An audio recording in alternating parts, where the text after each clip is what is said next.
How about we start this thing a little early, like I said, huh? How about we start right now? Howdy doody, everybody. How is it going on this Saturday afternoon? Big day today. Gonna give the opportunity for most of you to start coming in here. It's a little early, actually. So the schedule is off. I did warn about this on Thursday that I would probably be a little early. I just wanted to put a date in place or a time in place in order to have a generalized idea of when we were going to get going. Very good, or very big potential for a big day today. I am doing fantastically on this Saturday afternoon. It is pretty warm outside, but the air is crisp on the inside. Man, having central air is nice and not having to concern yourself with needing to blow AC units during every month of the year, every day of the year, whether it was 10 degrees outside or 100 degrees outside, is an absolutely fantastic feeling. Central air is my daddy, and I love it. In fact, if anything, it could probably be turned up a little bit because it's not nearly cold enough. I want my only dream of cold temperatures in winter that I want right now is inside my house during the summertime. That way I can go outside, get nice and warm, get nice and sweaty, and come inside and be nice and cool. I just realized the double entendre that's involved in that. So, let's talk about what's going on. Let's talk about what's going on today. What's going to be going on for the next couple of weeks here on the streams. Very exciting times here in CKN land and CKN stream land and channel land, really. Opus the Fox, let me tell you something. Opus the Fox has chosen the best stream ever to have it be his first stream. Yeah, my quality might not be the best, but viewer of Videomania, Opus the Fox. Life certainly has changed significantly since I stopped posting videos. I do actually feel a little less anxiety, mostly because of how much YouTube has changed over the past couple of years. Really, what that does and how it affects your overall livelihood. You know, basically whenever your livelihood is affected greatly by something that is not your own, work ethic or the performance of your work and things like that. I mean, it really is very comparative to the American workforce in some ways. Whenever you see that your numbers are higher than they have ever been, you're having some of your best numerological years, and yet your overall revenue or what you are getting out of it has decreased to the point where it is placing you in a position where this really no longer is a viable thing to do. That makes it very difficult to continue. However, I'll tell you how life has changed a lot ever since I left YouTube in the posting videos department. There's been this big old event that's happened in the world. There's been this big thing that has dominated our headlines for the past 5.5 months. I just can't remember what the heck it is. Shut everything down there for a while, made things extremely ridiculous for so very many of us. Those of you who had to not only work but be among the public during this emergency, my hats are off to you. I'm sure that there was a lot of there was a little bit of fear or a lot of anxiety probably going to work or attending to those things on a daily basis during those times. My hats are off to you. There's a bit of jealousy that does exist as well, considering you were still able to make a living, but at the same time, I do know that some of you have been treated extremely poorly, whether it be by customers or by your own companies whenever it comes to ideas such as hazard pay and things of that distinction. Wherever you are, whatever your situation may be, know that we are unified anytime that we come to this place here and stream. Know that despite the occasional political opinion coming out of my mouth, I love each and every one of you and do not judge you based off of your opinions, aside from the fact that if you happen to be a pedophile or just a downright, outright moron in the wrong time. Because I'm an idiot, but I'm not a moron. So cheers to all of you. And as a result, though, of that major event, that COVID-19, here I am, rock you like a hurricane, on this Saturday, the 22nd of August, announcing to each and every one of you that happen to be here, and I will no doubt be repeating this for many in the weeks to come. There will be some new videos on this channel prior to 2020 coming to a close. And here is the most exciting part of all of that. I'm going to close this door real quick. I'll open it back up a little later so we can get some kitty time. Unless Nemo wants to come on in. Nemo, you want to come in? Okay. Come on. Come on, bud. You can stay in here with me. My best buddy can stay in here with me. So let me know if you ever want out. There will be some new videos on this channel prior to the end of the year. Unfortunately, the retirement has not gone as planned. It's gotten to the point where I might as well make some videos for this channel, but they might as well be the videos that you guys want to see. There might as well be an incentive, a reward for coming into these streams and deciding to pledge or donate your hard-earned money. You might as well get a little something out of that. So here we are, just like the past 2 years. We have Videomania coming once again, and it is here. It has begun. Nemo wants out. Hold on once again. Go on out, brother. No, that's enough. I'm not playing this game. So here's the deal. Here's how it is going to work. Here is how it is going to go. Every $100 that is pledged over the next couple of weeks means that there is a video that is going to be made, a dream video that is going to be made for somebody in the chat. Now, you may wonder, how are we going to choose that? How are we going to pull this off? Well, I have a solution, and here it is. If you donate $100, then it's obvious. The video idea goes to you, no questions asked, whatever it is that you want, within reason, mind you. Within reason, mind you, I do have the power of veto. So don't be trying any of those meme thingies. That video is yours. Whatever that you want to see done, whatever your dream is, we will make it. I will make it. And I will post it, and people will watch it and be like, what the fuck is this? And it'll be great for all of us.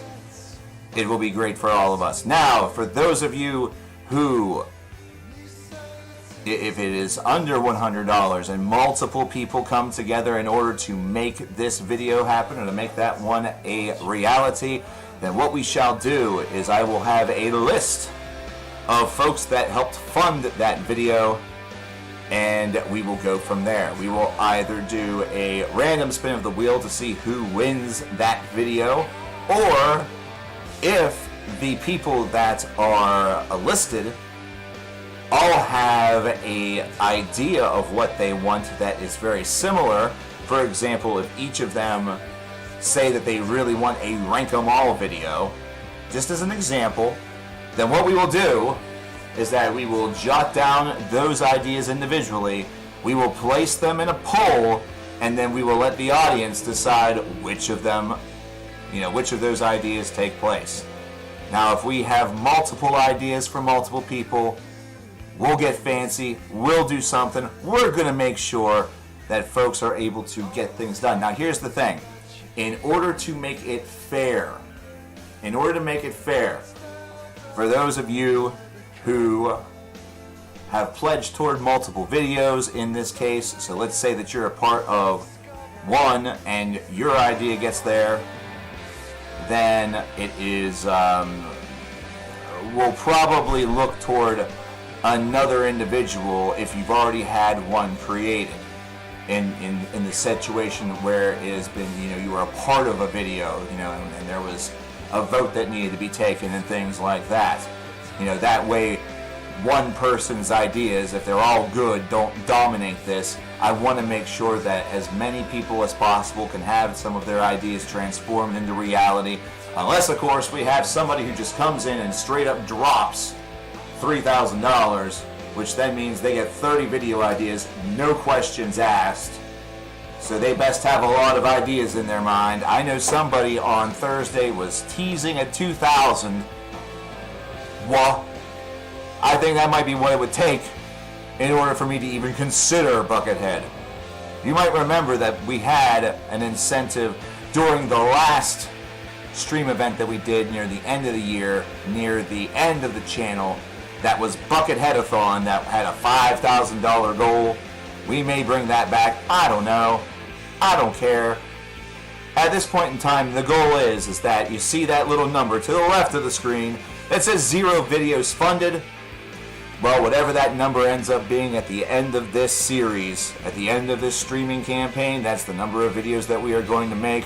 With one lone exception, of course, we will be doing an end of the year video. I can confirm that right now, and I can also confirm to you that it will be a top 50 video. Okay, so that is going to happen. That's going to become a yearly tradition that does not go away. That's going to be a yearly tradition that continues no matter what. So,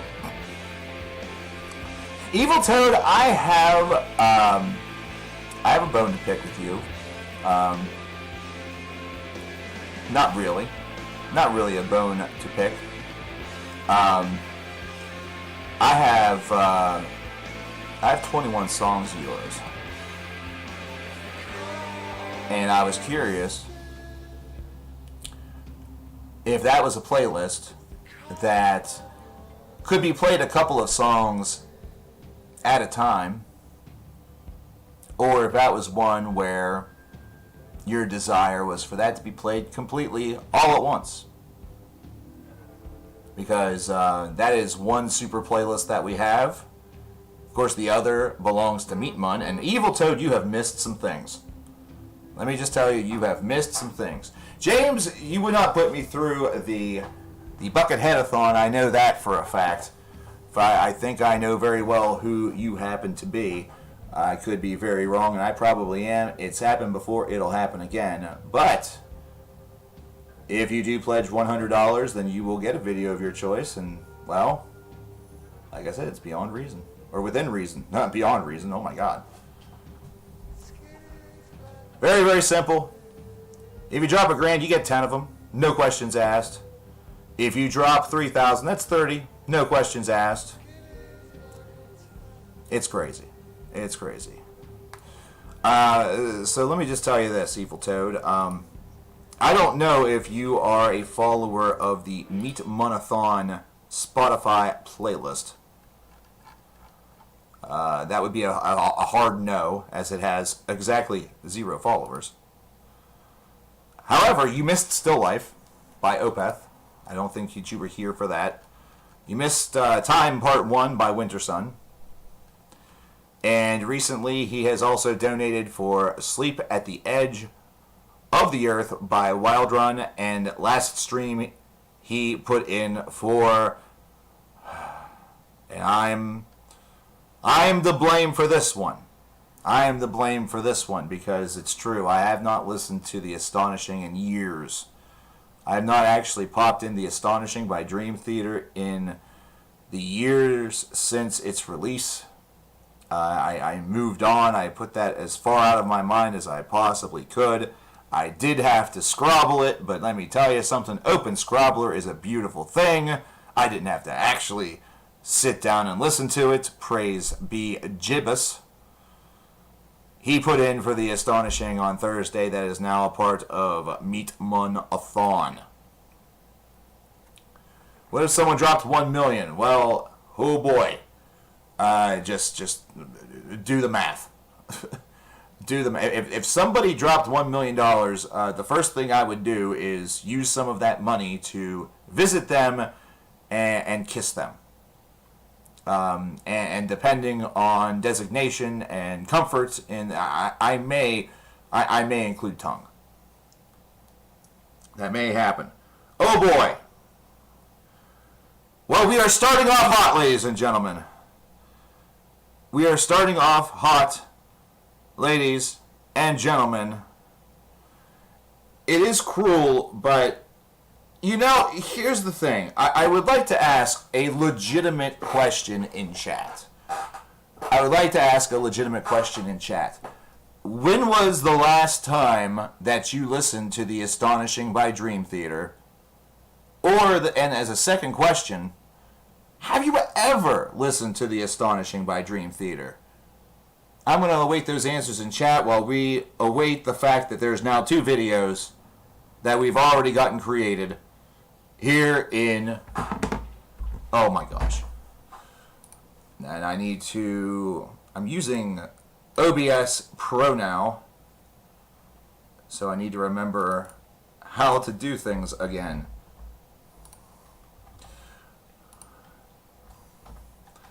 So look at that, we already have 2 videos funded. Just like that. We have 2 different donations to get to here, ladies and gentlemen. And the first 2 videos that are going to be funded are going to be Ideas by Evil Toad. 2018 says Evil Toad. I listened to it sparingly. Last time was around 2018. Before that was 17. Opus the Fox says that they have never listened to it. Metal Douche Mike has never listened to that. I actually tried Fraps Mike back in like 2013. I wanted to see if I could do a little game streaming back in the day. And it didn't go well. It did not go well. Now here's the thing. We have something really, really cool here. Boop, that goes bye-byes. That goes hello. That becomes a hello. This is going to be the list of who has the videos, you know, who is winning or who won the video, and once we get their idea, we will put it here. So right now, as you see, what the hell? It got all stretchy. It got all stretchy. That was weird. That's not supposed to happen. So right now we have Evil Toad and Evil Toad. Whoops. 2 videos funded. Lack of Astonishing over the past few years. You listen to it once over a 2-day span and you rank them all project. It seems suitable for little kids at Disney. Oh my gosh. The frickin' the criticism. Speaking of little kids at Disney, the In Flames Clayman remaster.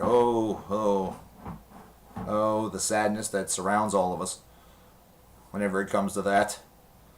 It's not good. Evil Toad drops $200, has 2 videos now in his possession, in his name. Says, turns out I'm able to pop in after all.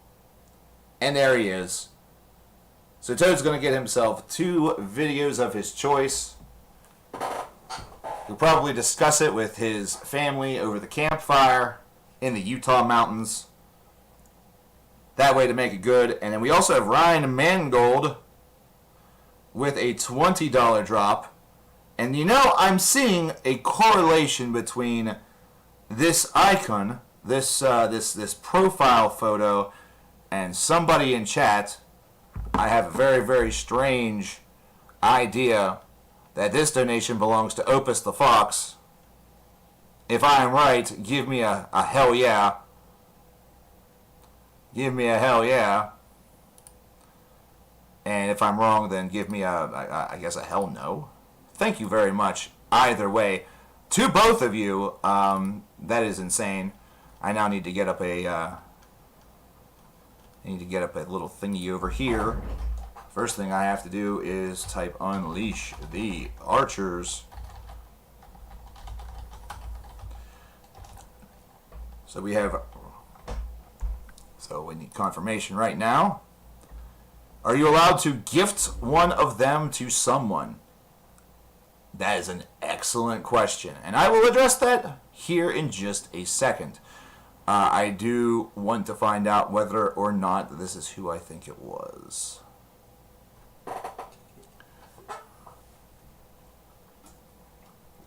So Ryan, whoever you are, please, yeah, bro. Okay. Oh, you're working. All right, Opus. Well, Opus, if you cannot stay, then do you have any video idea that you'd really, really like to see? That way I can jot that down for whenever that does make it to $100. See, I'm going to handle this a little bit interestingly. Because, see, what if, you might wonder, what if somebody comes in and drops $100 right now? Well, what I would end up doing is I would just give them a video, and the $20, those things that are left over, those would still stay on the pot. But yes, Evil Toad, in order to, Evil Toad, you have a very, very good question. Are you allowed to gift one of those videos, the video ideas, to somebody else? The answer to that question is absolutely. We do have what we formerly called the pass it forward system. We did that beforehand with other things. It was either song requests or different ideas, some different things in the past. We did the pass it forward system. We've also done that with prizes. We've done that with prizes also in the past. So you are absolutely allowed to gift one of those ideas to somebody else. So then you would like to gift one of those videos to Maru. Maru, congratulations. We will make the change. So one of these gifts or one of these videos are now yours. We will go ahead and make the necessary change over here in order to reflect it.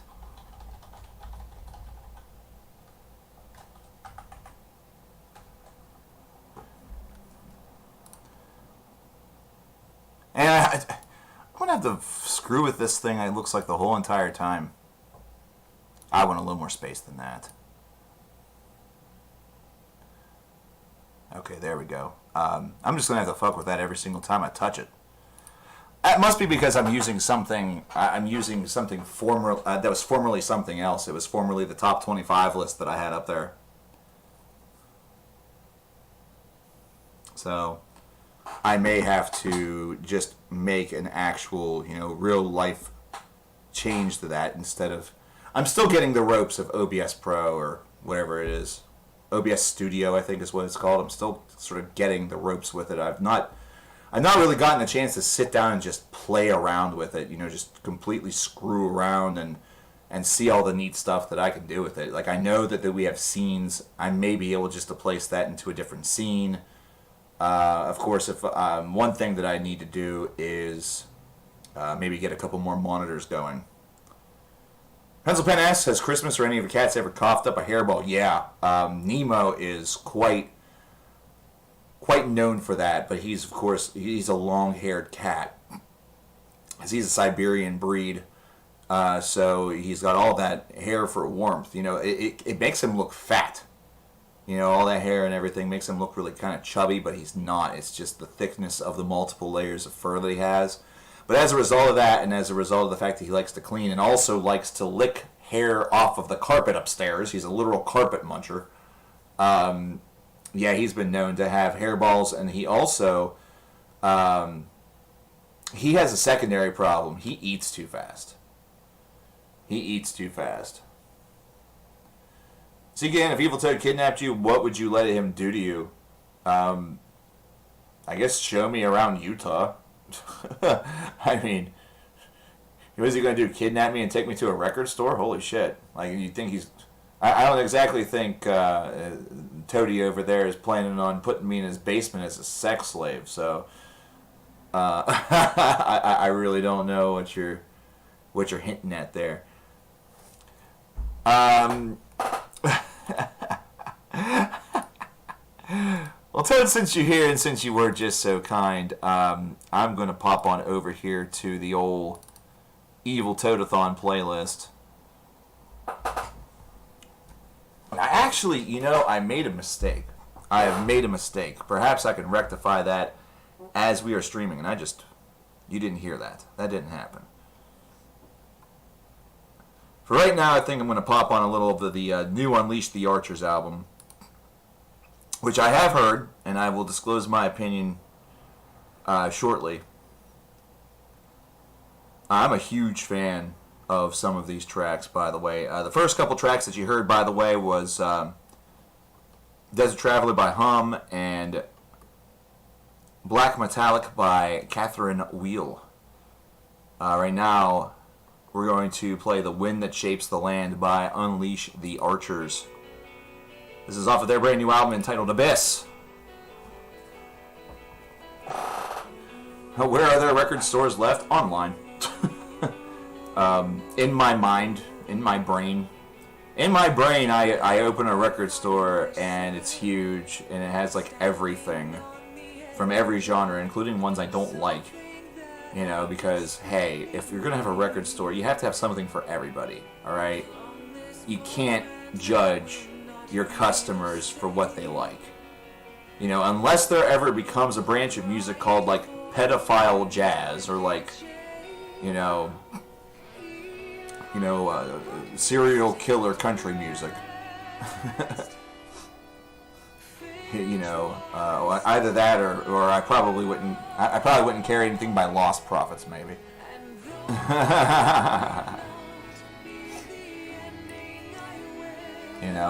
See, the thing with Blood on the Dance Floor, I don't have to worry about covering or having their albums because their stuff was hardly available in stores to begin with.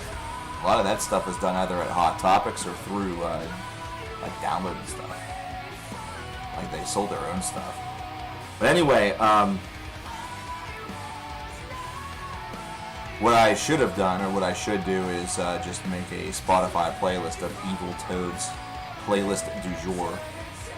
But I did not do that.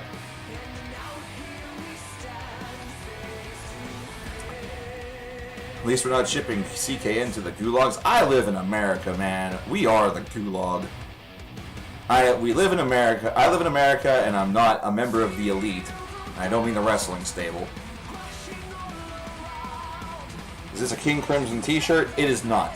It is much more boring than that. It is much more boring than that. It's an Under Armour t-shirt.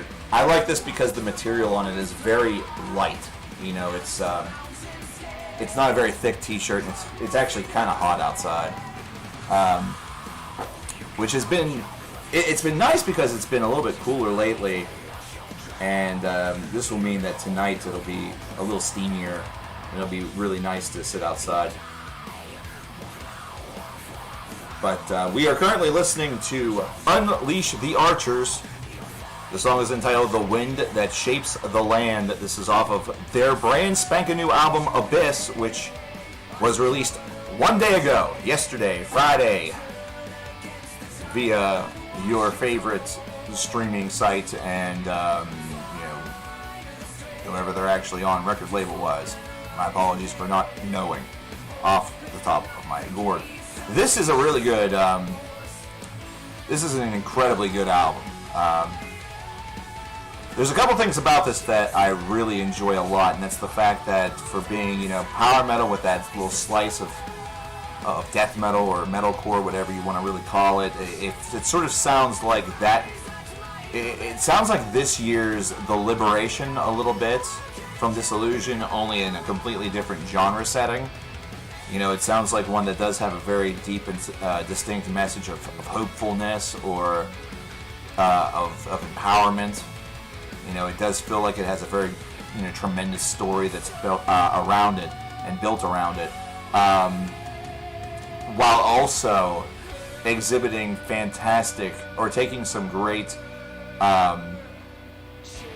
maybe not even necessarily influence from other artists, because there are a couple tracks that utilize sort of the same wall of sound that you would hear from, say, a Devin Townsend record.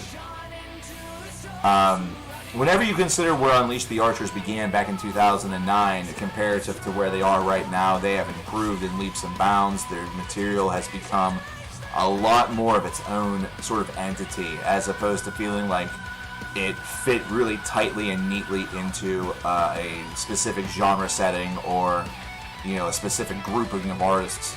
You know, they have embraced themselves for who they are. They have aimed not to stay within that box, and that's what made Apex such a strong album. That's what made their last disc instantly an album that made the top 50 list after Evil Toad, in fact, donated to have that entire album played on stream a couple of years ago upon its release. So here we are in 2020, and Abyss comes out, and they have taken what they've done with Apex and gone even further with it. It is extremely high praise.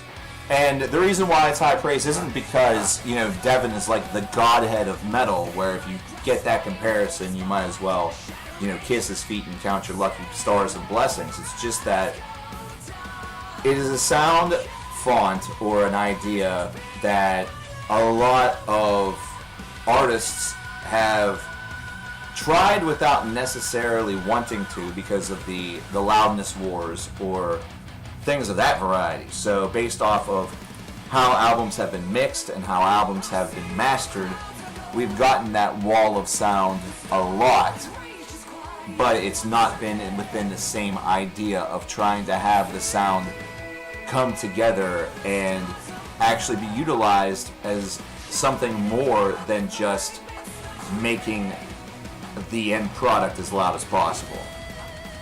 You know, say what you will about the wall of sound that Devin uses, but it almost always has a point. Whether it is to try to create a certain emotion, you know, influence an ethereal feeling, or a more downtrodden feeling, an anger. You know, whether he's using it emotionally or using it in the context of trying to utilize mood or importance of a certain section, you know, using it as almost a literal crescendo. But it is a crazy, crazy thing, and it's very good praise. I'm very happy with what we have gotten with this album. I really don't have a score for this as of yet, as it has not gotten my typical mandatory 3 listens. It has gotten 2 of those 3 listens, so it'll get its 3rd and probably a 4th later on this evening. The one thing that I will say about it was that whenever an album is just average, it can be somewhat of an undertaking to listen to that album again. And sometimes you can get scoring around based off of your encouragement toward listening to something again. This was an album where the second listen began directly after the first one ended. There was no gap of time.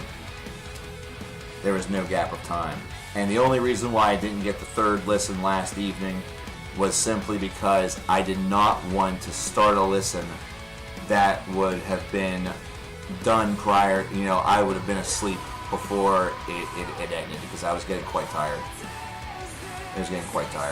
So,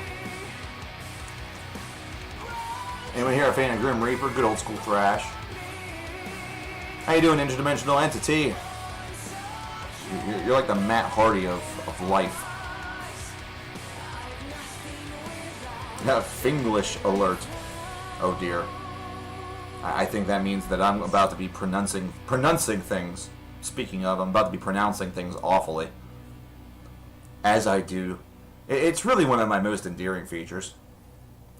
It basically, my mispronunciation of things, all that means is that all of the men in all of the corners of the land that fear that a stubborn sex machine like myself could potentially nab a European cutie pie.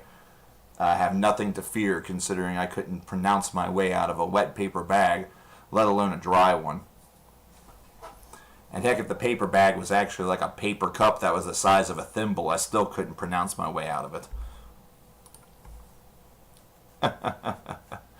Listening to Septic Flesh's Communion in the background. I do need to go, and this is just honesty, I need to go back and every so often I like to marathon bands that I haven't listened to for a while. Like last week it was November, just an excellent, excellent group from Italy. Great progressive music that actually started off with a little more of a darkened atmosphere. But Septic Flesh is one of those albums where I do need to go back and re-examine their discography. And actually, if I'm being honest, Flesh God Apocalypse is another one of those. Flesh God Apocalypse is another one of those. Elefino. Elefino.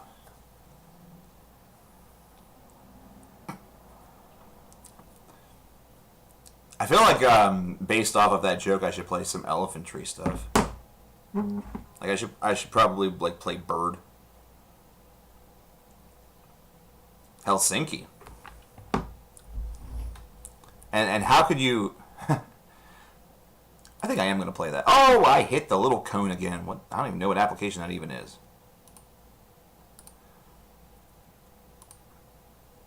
There's all sorts of wild and crazy shit on this thing. Let's see how good I am. Can I like stop right around the time that album came out?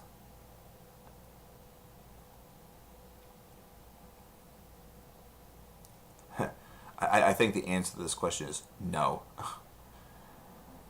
This playlist has too much crap. Oh, but wait a minute. There it is. Literally, band called Elephantry. I'm not fucking with you. I'm not kidding around. Here's a song from the album, which is entitled Habits, entitled Bird. I should play Bird. Bird. Yeah, Helsinki is...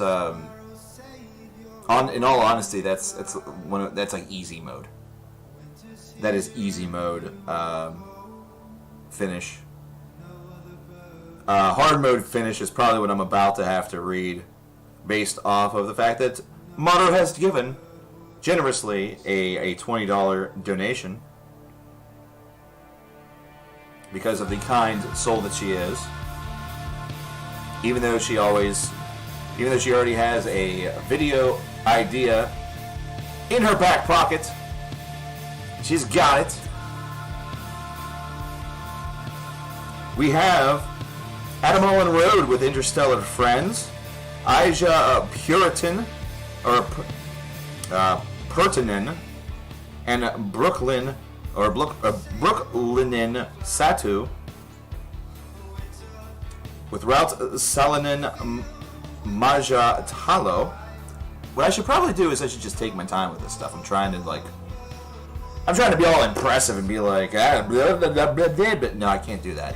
You know, English is the same thing. It really is. You know, the folks that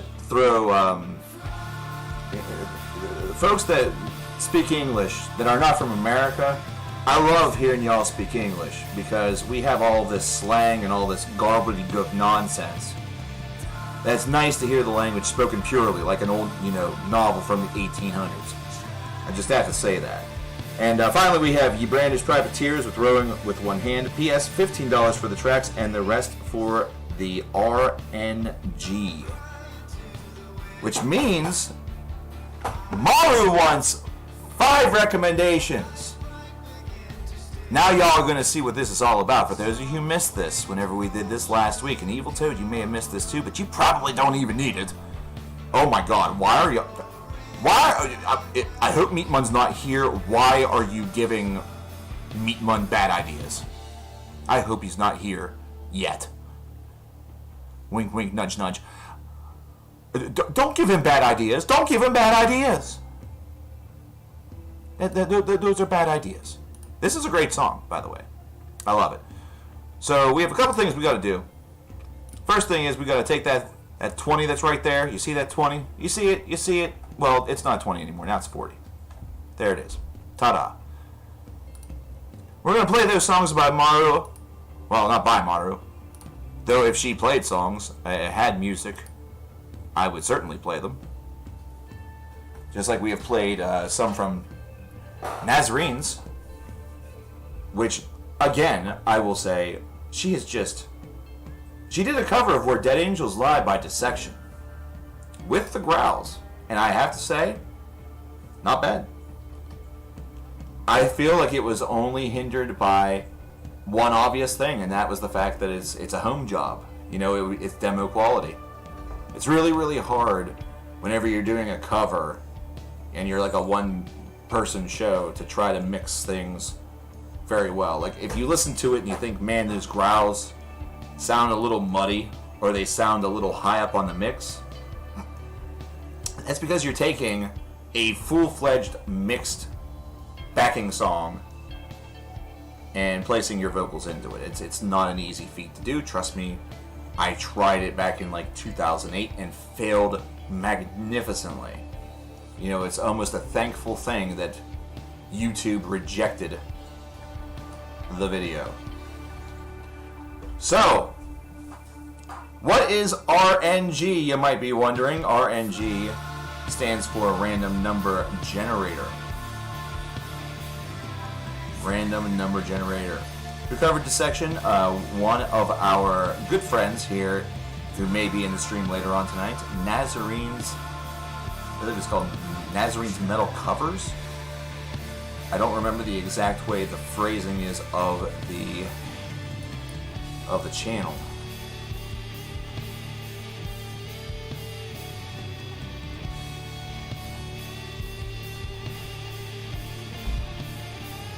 It is Nazarenes Music.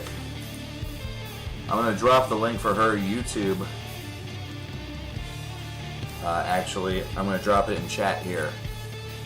Friend of the channel. So anyway, RNG stands for Random Number Generator. This is a way to get recommendations from my Last FM artists. There are currently 4,238 scrabbled artists in my library. She has given $5 toward having those, and she wants one recommendation per dollar. Make you holla. And it also puts her in the running for the next video. I've gotten way too many things going on at once. This song is great, by the way. So what we're going to do, how this is going to work, and I do have another donation.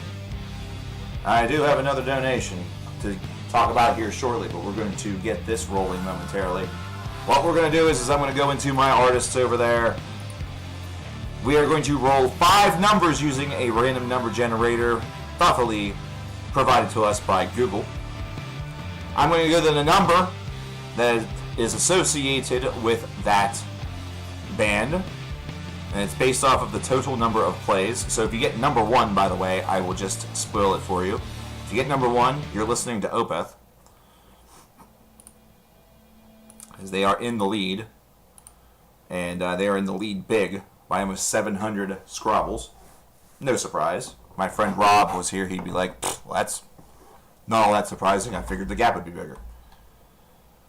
So this is a great way to get some recommendations. And hey, you know, the funny thing is that I scrabbled a lot of, just about as many donation suggestions from the past couple of years as I could find. So all depending, it might be something that you recommended to me in the first place. And if that's the case, you let me know, I'll roll it again. So here we go. Our first number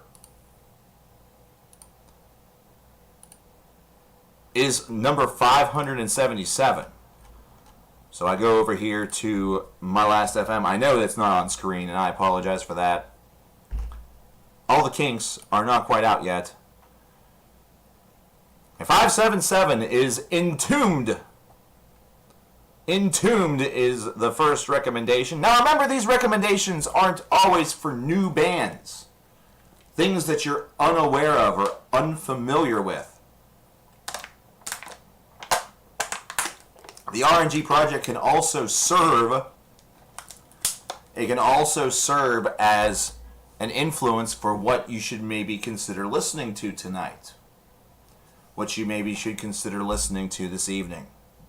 So let's do our next number, which is going to take us 2245. Now, the higher number that you get, like for example, Entombed there has 60 plays. The higher number that you get, the fewer plays there actually are. And it becomes a bit of a minefield.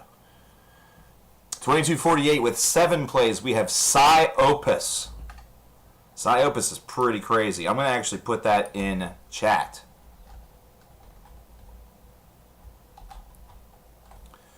I'm going to put that in chat. Yes, Left Hand Plan.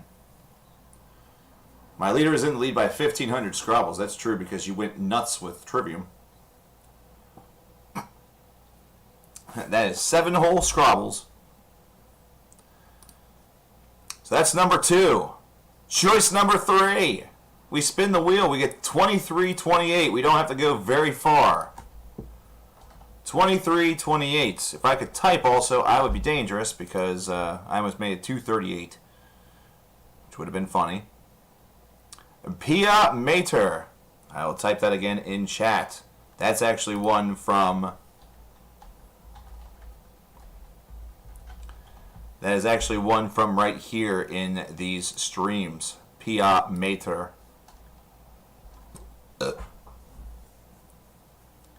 So that is recommendation number 3. Yeah, Justin Bieber is a distinct possibility, Evil Toad. Because I did have to scrabble not only stuff from Now albums, but I also had to scrabble things that I reviewed in those years. And if you remember, there was a video where I reviewed both Justin Bieber as well as One Direction in the same video. I did it to myself. I can't, I have to play by my own rules. 3173 is next. We're getting into fewer and fewer plays. Pia Mater, by the way, had only 6 plays. 3173. We rack it up. And we get to, these are one play. Bloodshot Dawn. Bloodshot Dawn.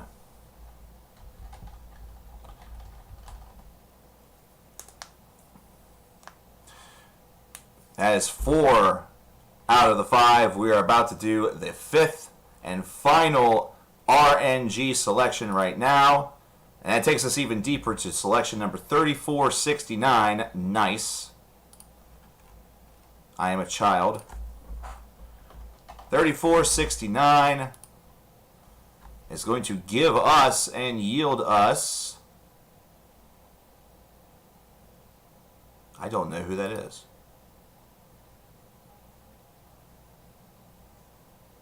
Haley Steinfeld. That's a Now album thing. I'm going to re-roll for you. I'm going to re-roll this because this is a Now album, a one-off. This has exactly 1 Scrabble. So I'm actually going to do a re-roll for you. I mean, if you would like to check out Haley Steinfeld, that's H-A-I-L-E-E, and then Steinfeld, S-T-E-I-N-F-E-L-D, very, no offense, very Jewish-sounding last name. I can say that I'm 5% Jewish. Shut up.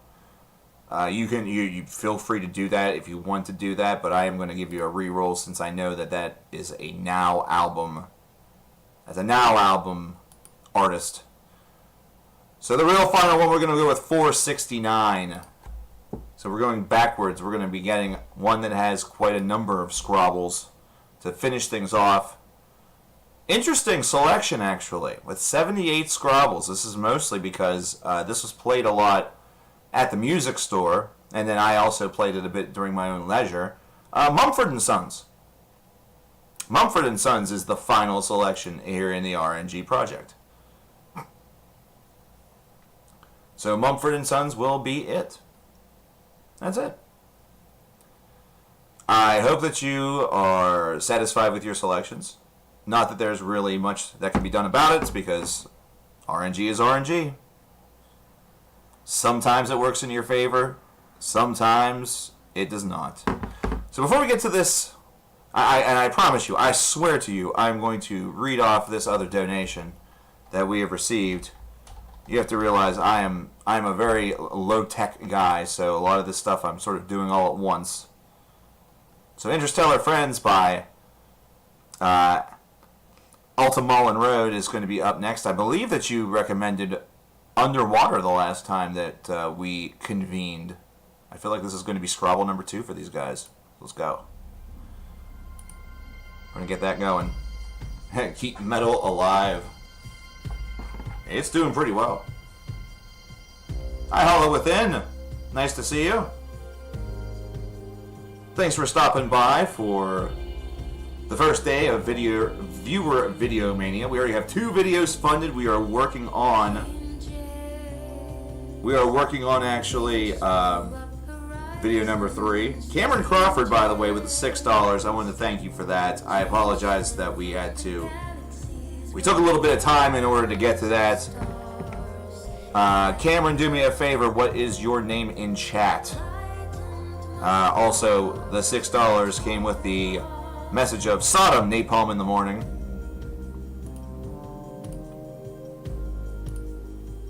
So do let me know who you are, Cameron, in chat. Apologies if you did not want to. Cameron Crawford is Cameron Crawford. It sounds so obvious now that I see it. Thanks, buddy.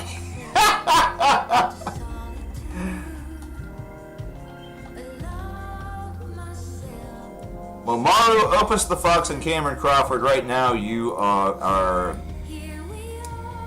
we are in the middle of getting a video funded. We're not quite at that $100 level as of yet, which means that I have a couple of ideas for a video that you want to see swimming in your head, because when that does surpass $100, that will become very critical and important. Now remember, if somebody comes in and drops $100, that will not be added to that total that you see where it currently says 46 out of $100. They're just going to go ahead and get the next video because that's what the cost is for it. And you request Bloodshot Dawn, Smoke and Mirrors, since you didn't recommend anything with that $200. Absolutely. Yeah, we can do that. I'll get that in between this track and our next Maru song.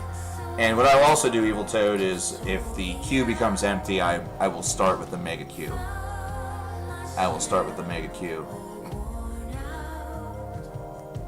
So we will do that. Because here's the funny thing, the Mega Queue is actually so old that it's part of the update series. It's part of the update series, brother. It's crazy, man. I wasn't sure that you were going to be here. What I was going to end up doing is I was just going to count it as complete, because we were eventually going to, we were going to still play it. But I knew that you were camping.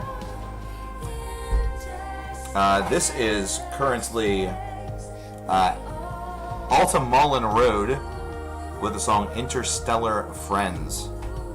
Let me drop you a full name.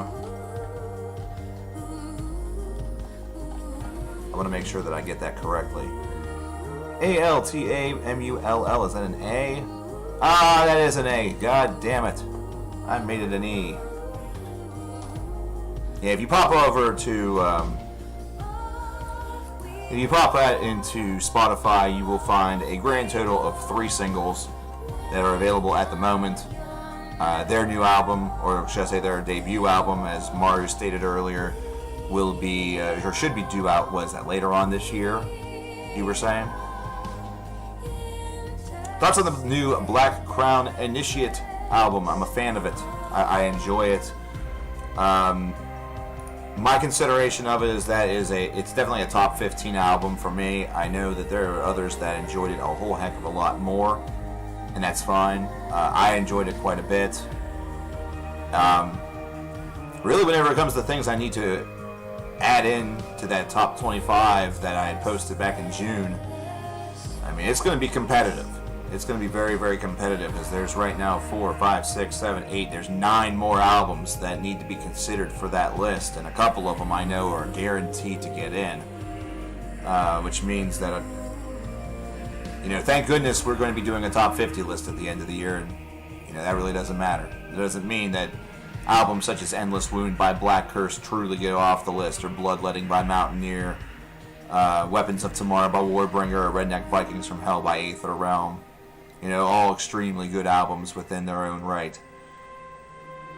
But there are, the unfortunate thing for those albums is that the new BCI does exist, the new Unleash the Archers exists, the new Haken exists, Eden in Reverse by Hail Spirit Noir exists, the new Hum, one of the best comebacks of this year, would probably have that award if there weren't comebacks from bands such as Green Carnation or Pure Reason Revolution, which is just an insanely delicious album that's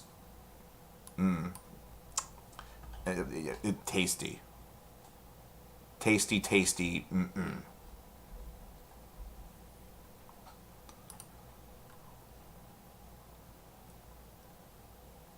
I actually have to go over to YouTube for Smoke and Mirrors. I'll be damned. I figured that would be on Spotify, but it's not. Because life is stupid. Oh, well, here's Smoke and Mirrors by Bloodshot Dawn.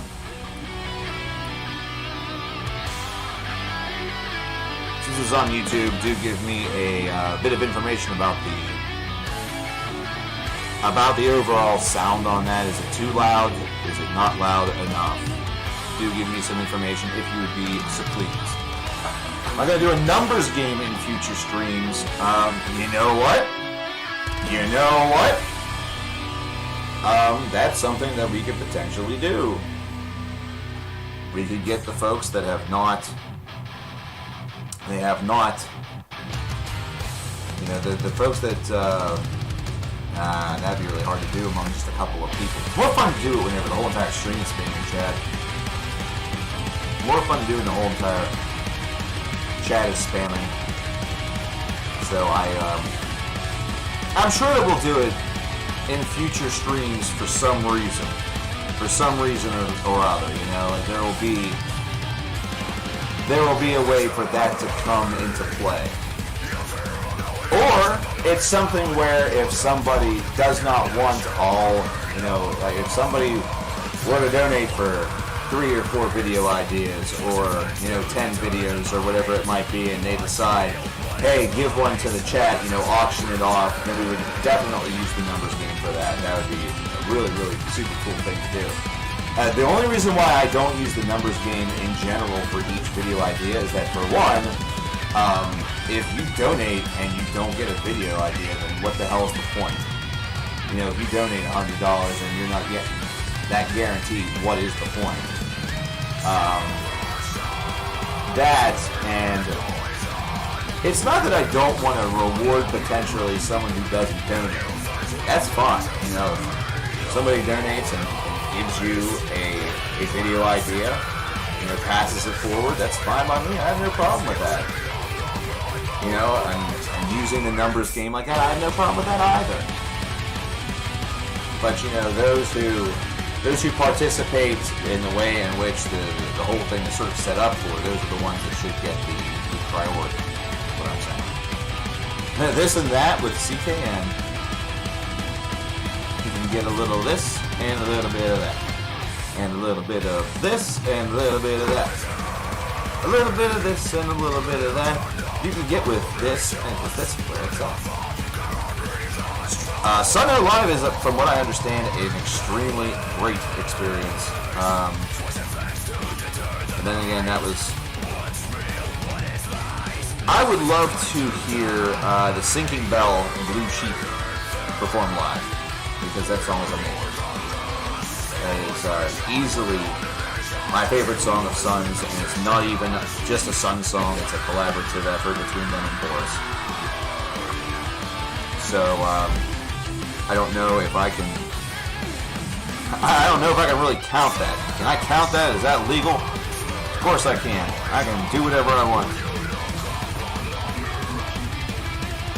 I can do whatever I want. I'm a free country.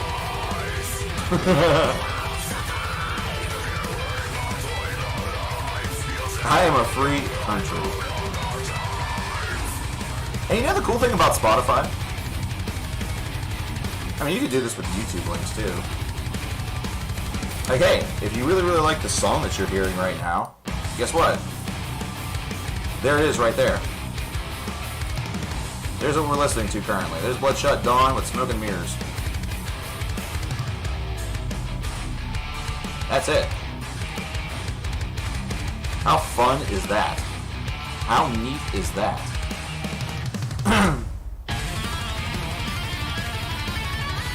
The only thing I will say is I'm gonna have to change that. What's the name of this album again? Demons. Demons? My God, we got us a case of them there demons. Want my scrabbles to be clean. Just like me. I am drug free, as that's the only way to be. Might be losing service soon. Well, if you have to continue on, well, obviously you should continue on with your camping mission and enjoy yourself. If you're camping with your family, they're probably wondering where the hell is where did he go? What is he doing? Or are they watching with you? I see you. Those are some nice trees.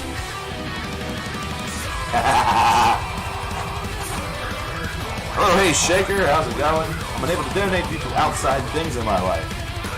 Well, shoot, man, if it's a bush, just go remove the bush. If it's the grass, then shoot, fuck the grass. The grass is dead. Unless you're in one of them places unless you're in one of those places that have gotten that rain thing that I've heard about but have not experienced in quite some time. So popping back to the threesome we got from Maru's donation, we have Aja Pertinen and Brooklyn Satu with Ru Tauslanen Maj Atalo, which I just listen to the music. And hey, if you like this song, if you enjoy this song, and want to listen to it on your own on Spotify music service, you may do so by doing this.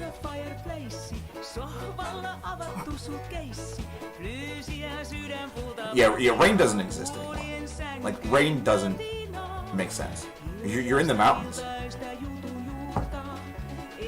See, I never understood why folks in the mountains have a lot of trouble with cell phone receptions. I feel like if you wanted to do that, you want to put a cell tower, you put it like right on the top of a mountain.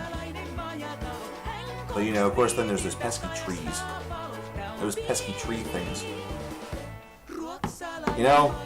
Where are some beavers when you need them? Some angry beavers.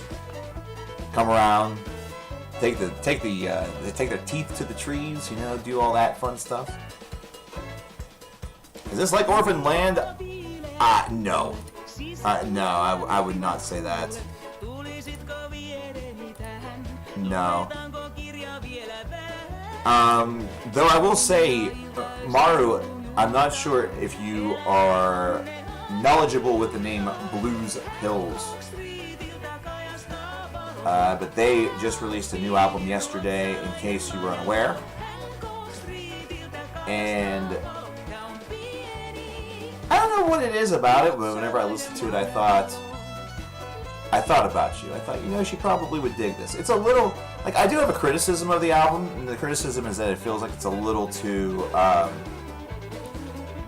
you expect all of the riffs, you expect everything. It's nothing feels like it's really, it feels very conventional.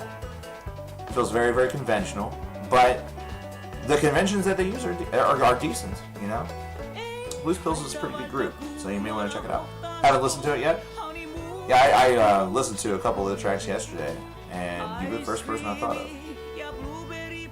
That, you and a couple of there's some customers that I used to have whenever I worked at the music store who, whenever, we got sick and tired. I'm going to tell a quick little story. Whenever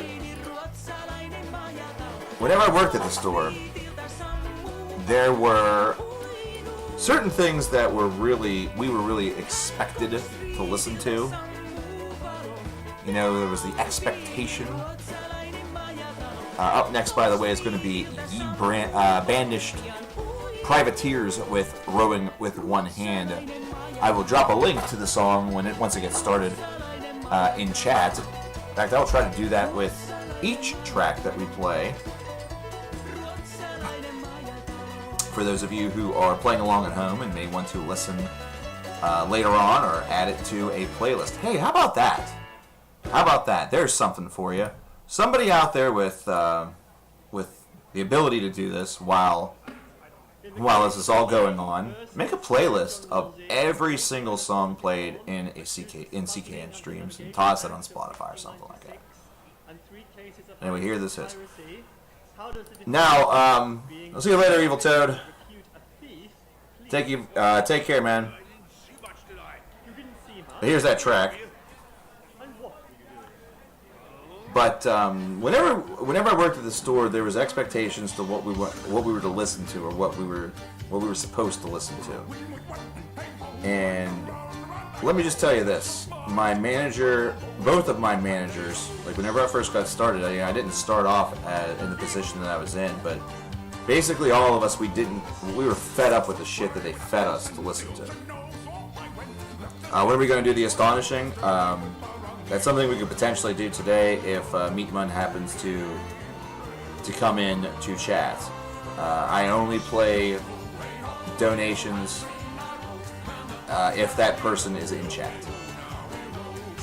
So if Meatman is not here today, or if he would rather listen to something else from his queue, basically he's in control. But so anyway. They provided, the company provided us with a lot of stuff to play, and of course it was very, very conventional, bubblegum, blase, bullshit. I got a couple of songs and a couple of artists that I like now because of it, and I consider myself extremely lucky to even have those, because it was like trying to find, how folks say the needle in a haystack.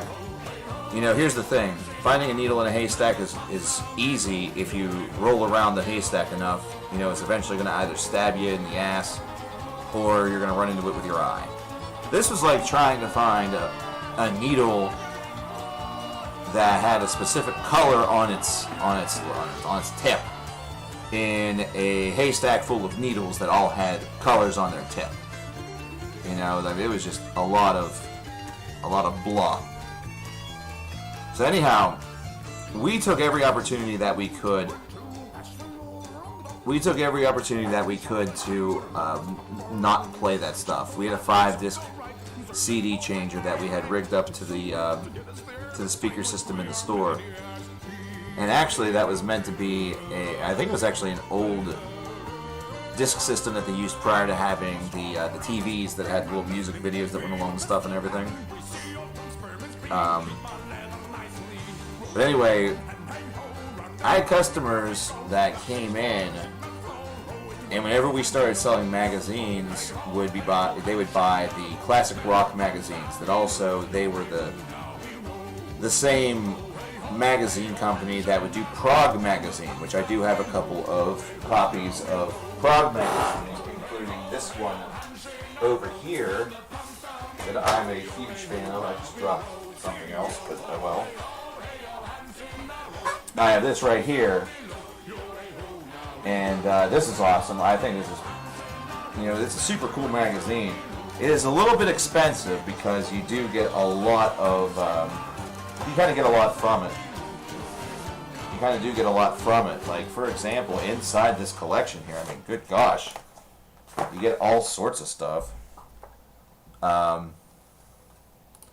Napalm in the Morning by Sodom coming up next. By the way, here we go.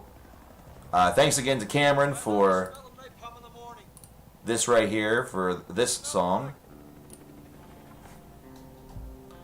And there you go for those of you who are playing along at home. But yeah, you got the magazine itself, which unfortunately the cover had to be ripped off from it. And the reason why that was done is to indicate that it was not for sale. This wasn't for sale. This was going to be a store copy that we used mostly for this right here. We used it for this right here. And that's the CD. Now, let me tell you something. This has Marillion on it, The Reasoning, Threshold, District 97, Between the Buried and Me with Telos. So Between the Buried and Me actually did get some playtime in the store. Jadis, Neil Morse, Plastic Overlords, Grice, Rise of Marsh, and The Autumn Ghost and Jack Arthur's. They released they did one of these every single month. There is, and you can tell how old this is from this. This is from 2012. This has the Prague Awards from 2012, and it was showing, album of the year and things like that with its own articles and write-ups. I mean, it was very elaborate, very, very elaborate. In fact, you want to have some fun with something like this. If you have publications at your house, go in and look at all of the adverts. Look at all the adverts, especially the ones that are a number of years old. And if you ever have time, if you're ever looking for a recommendation for something to do, this is really fun. I like doing this. I might do this tonight also. I know that I haven't heard this album from Headspace. I know I haven't heard anything from It Bites. I haven't heard this Car Mechanic album. And I have heard Banks of Eden by the Flower Kings. So these 3 albums up here, I know that I should probably check out tonight. Just based off of adverts, just based off of adverts. And then it also has, innovations. Like this here. So, you got a whole lot from these magazines. But anyway, whenever we noticed that these magazines were getting bought a good bit, we did what you just saw here. And we took, we had one set aside for store purposes, and then usually one of us would either pay for it and take it home, or at a severe discount because the cover had been torn off, or they were just giving it out at the end of the year as like little thank you prizes. So anyway, as a result of that, there was a big time fan base that would come into the store around the first week or so of the month. Like, they knew exactly when the new issue was coming out. And so they would come in with the expectation or the knowledge that we would probably have that CD in, whether it was classic rock, prog, or both. Because they were two separate magazines. So they would come in and they would jam to the music. Was my store mostly about metal? Absolutely not. Absolutely not. No, it was a the store name was For Your Entertainment, or FYE. It was actually it was a commercial chain. It was a chain store. It was not independent whatsoever. But my managers and I treated it more so like an independent store, where we didn't like listening to the music that the store wanted us to listen to, or the higher ups wanted us to listen to. So we played our own. We did our own thing. And even I kind of overstepped my boundaries with that. If I knew that I was going to be there solo, just by myself for a time, I would bring in my own CDs and have to listen to them. And that could have easily gotten me in some pretty big trouble, but it is what it is.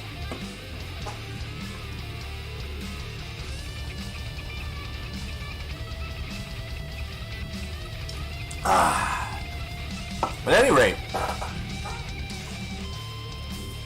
it was an awesome time, man. Near the end, it became a store that was so focused on measurables and numbers and this and that. It became so much less about the music, less about the product. You know, before that store finally met its untimely end at that location, it resembled more of a Hot Topic than it did a music store. So it was a sad thing to see. You know, it was sad to see that that's what it ended up becoming.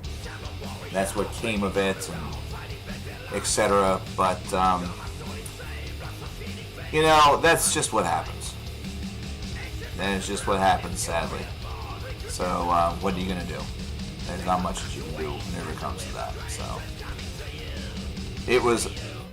Whenever we were at our peak, we were. I'm gonna listen to more Sodom. Here's "City of God" by Sodom. I'll actually share this with you guys as well. This is from their self-titled album from the middle part of the 2000s. It's actually, like, it's in the running as one of my favorite Sodom albums.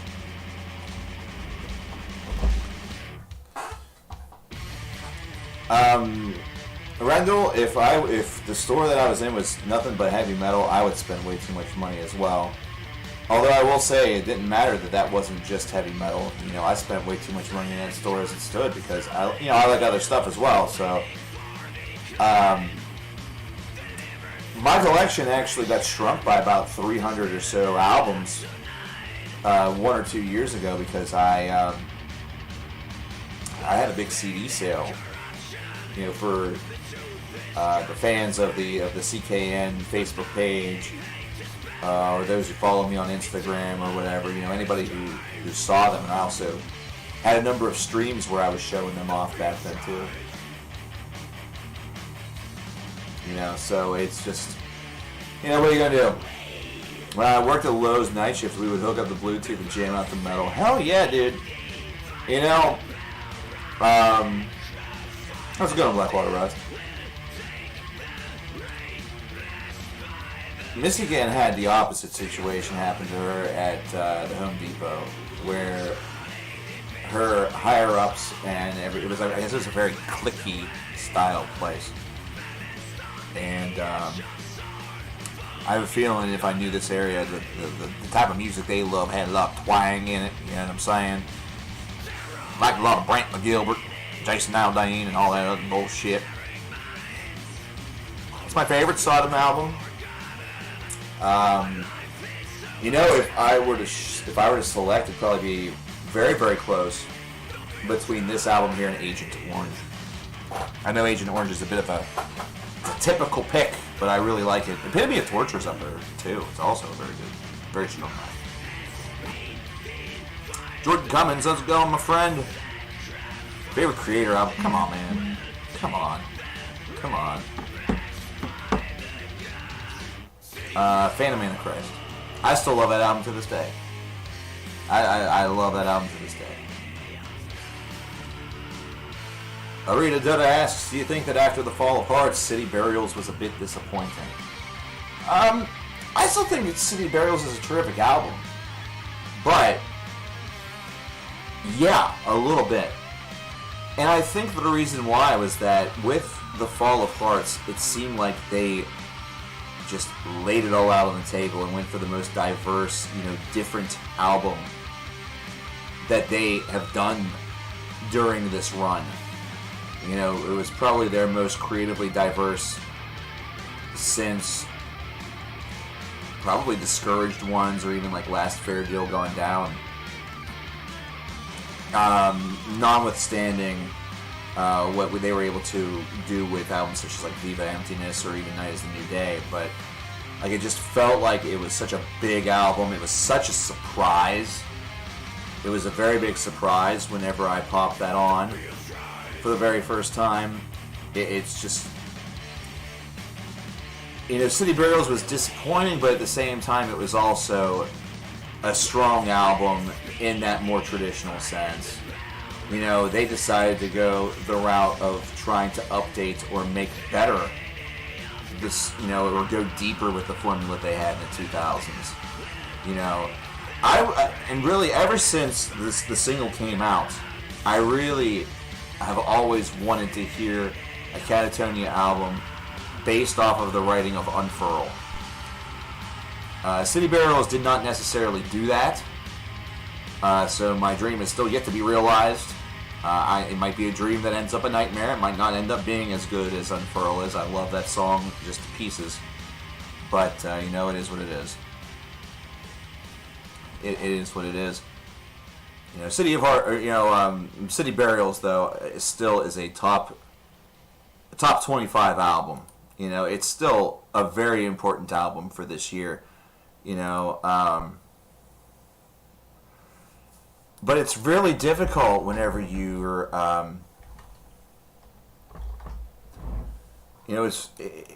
its suffering is more so just from that comparison effect. Like, you take any song from City Burials, whether it be Heart Set to Divide or Behind the Blood or Rain, City Glaciers, The Winter of Our Passing. I mean, there's great stuff there. But if you remember 2016 and listening to Takeover from the Fall of Hearts for the first time like this,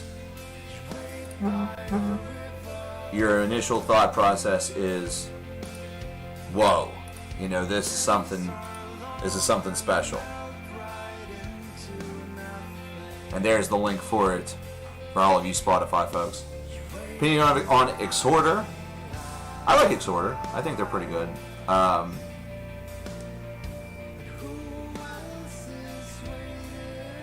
I think they get a lot of undue crap.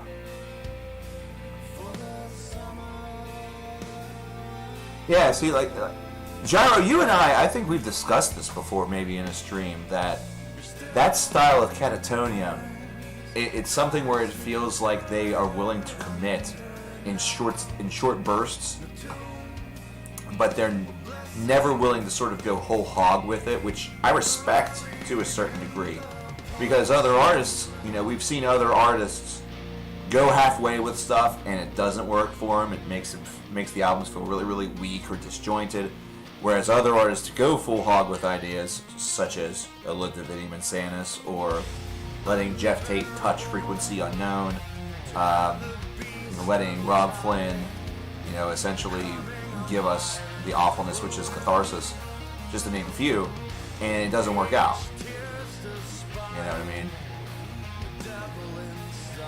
Only Jonas was involved in the writing for City Burial. Well, they were on hiatus there for a while.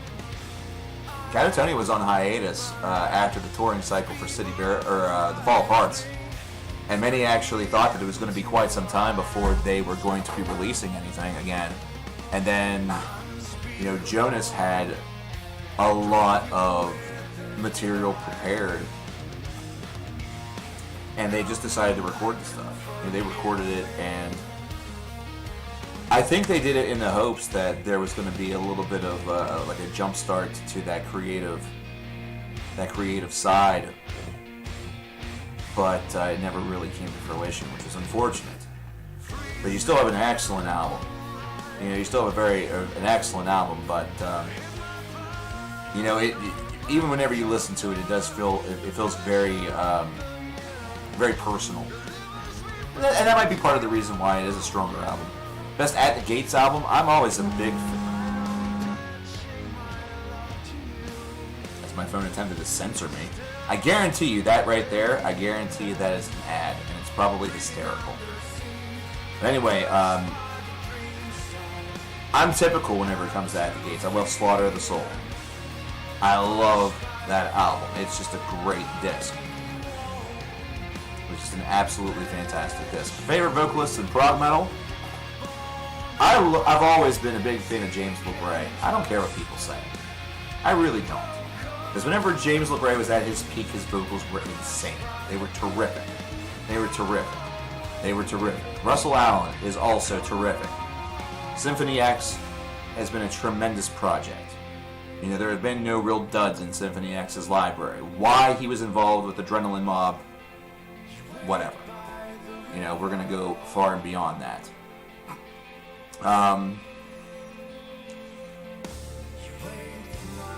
You can go deeper with that. I can name you bands as opposed to maybe personalities. I've always loved the vocals in the band Wolverine's music. I'm unfortunately stupid whenever it comes to that gent's name, but the emotional drive of that group is terrific. I love it. Is Fallujah underrated? No, I think Fallujah is proper where they're at. Daniel Gildenlow. Yeah. Blackwater Rust hitting the nail on the head with Gildenlow for sure. Principally because of just how truly diverse his vocals can be. And he does, he's willing to, or at least was, with the Perfect Element and Remedy Lane cycle, he did some double and triple meter also. Have I heard Cytotoxin, that Chernobyl Brutal Death? I have. I'm not a huge fan, but I did check it out. It just felt a little typical, nothing felt like it was really brought to the table with the album. So it felt like it was just right there in the mix, in the middle of the Brutal Death department. It sounded just like a lot of others that I had sampled before and was not a fan of. That's always been, brutal death metal has always been a subgenre that I can sometimes, sometimes I'm able to walk into the cavern and I'm okay with it. The cavern seems really neat. I want to go spelunking in the cavern, and I want to see if there's water in the cavern. Maybe see if there's like a fucking bear in there or something or other, or whatever. And a lot of the other times, I look at the cavern and think to myself, that sure is a cavern. You know what I mean? That sure is a cavern. Oh gosh, Nocturnal Mortem. Shoot, I haven't heard that name in a while. Naguru Bungit also. Oh man.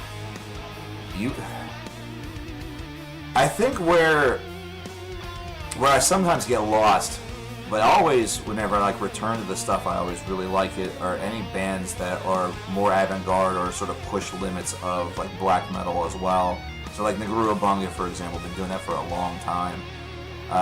People are giving a lot of love to Aranzik Pazuzu, and it's honestly within the same caliber, only it's a different shade of the same crayon and the same color. So, and that alone gives it a lot to offer. It gives it a lot to consider. So it's like it's like listening to Moonstar and then listening to Sayor. You have two things that are handled in different ways, but still achieve the same ends, and both do those achieve those ends very positively and very well. But yeah, you listen to Takeover. The very first thing I remember seeing whenever I popped on the Fall of Hearts was there are songs on here that are 7 minutes long. Do I have the right album? Did they send me a dud?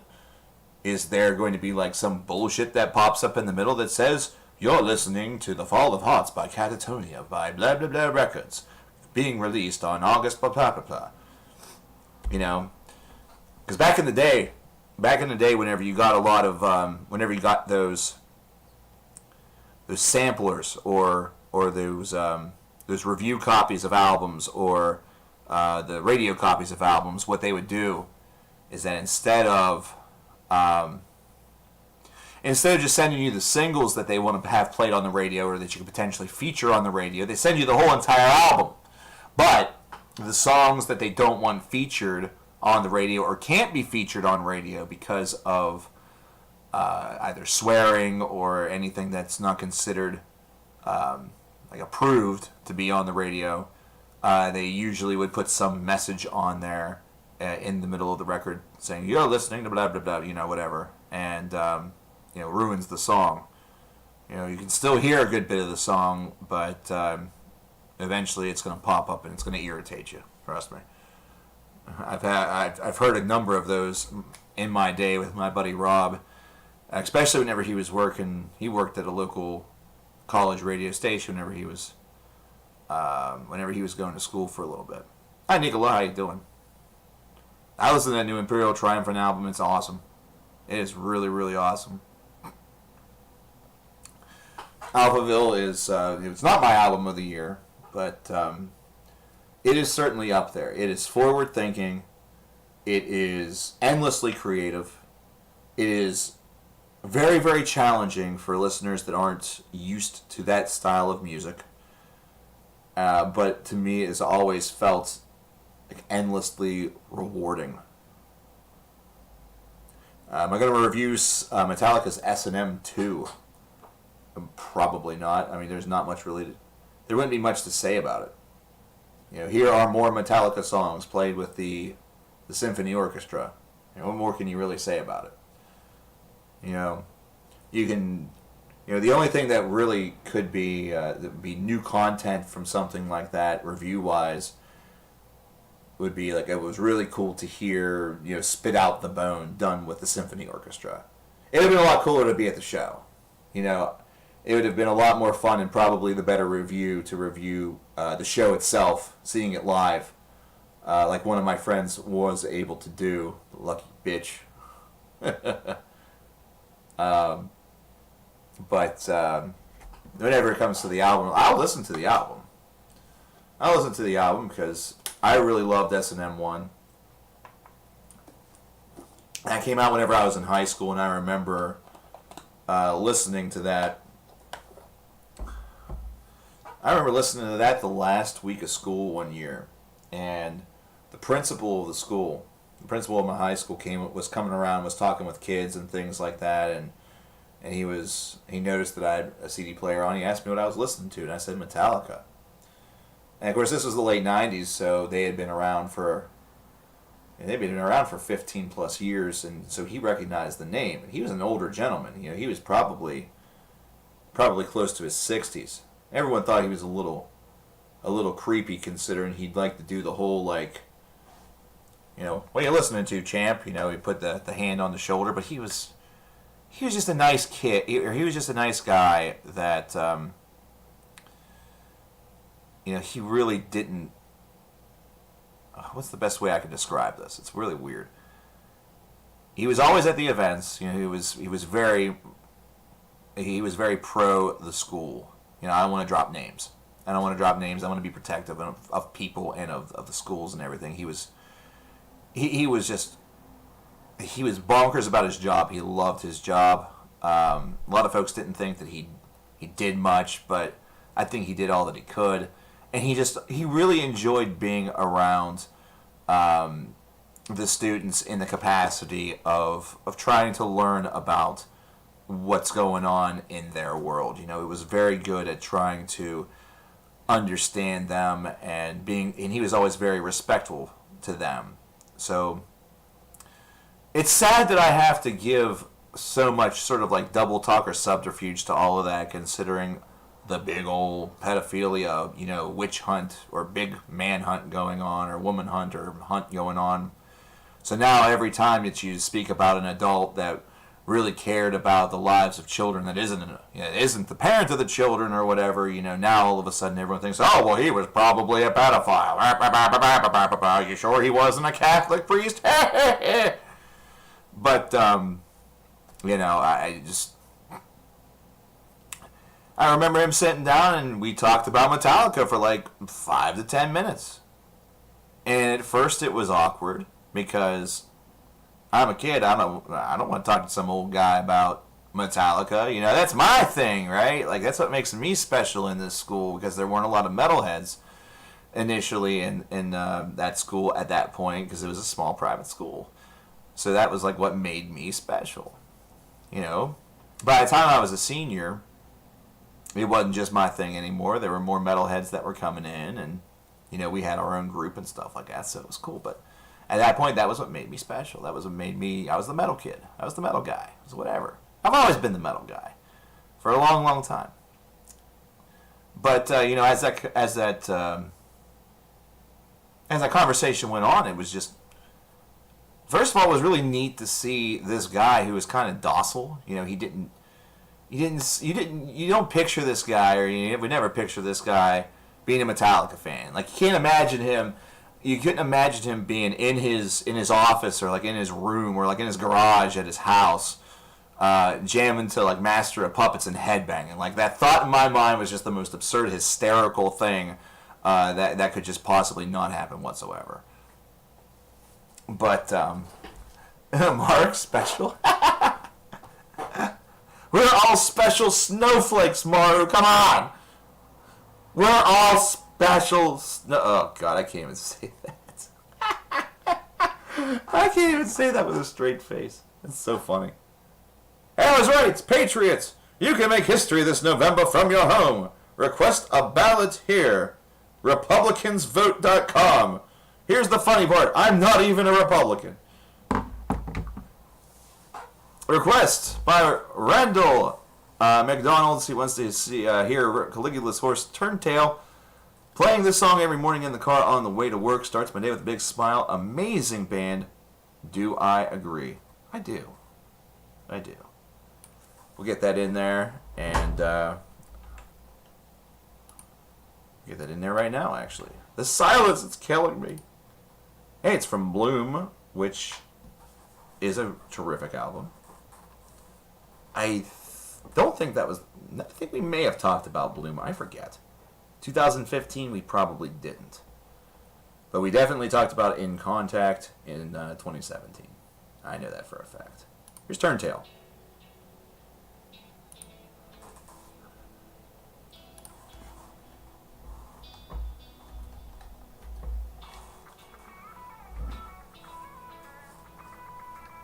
Thank you very much, Randall. What we're going to do for you,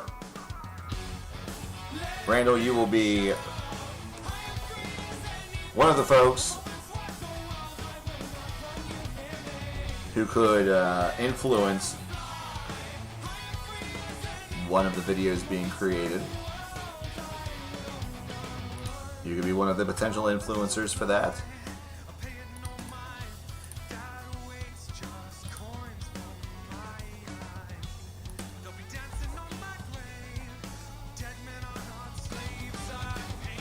Pop that in over there. Did a little conversion. Had to do a little quick conversion. Thank you very much. I appreciate that. So right now, for those of you who are unaware of what we are doing, we have Viewer Videomania happening right now. Am I a fan of the Deftones? I am. The new song sounds really, really good. It sounds really awesome. I'm pretty happy with it. And the fact that there's a new Deftones album coming out is exactly, I think, kind of what we need. We need it really bad. What do you mean influencer and creative something? I will be mentioning that right now. So with Viewer Videomania, as you see over there to your left, every $100 that is donated over the course of the next couple of weeks will result in a video creation.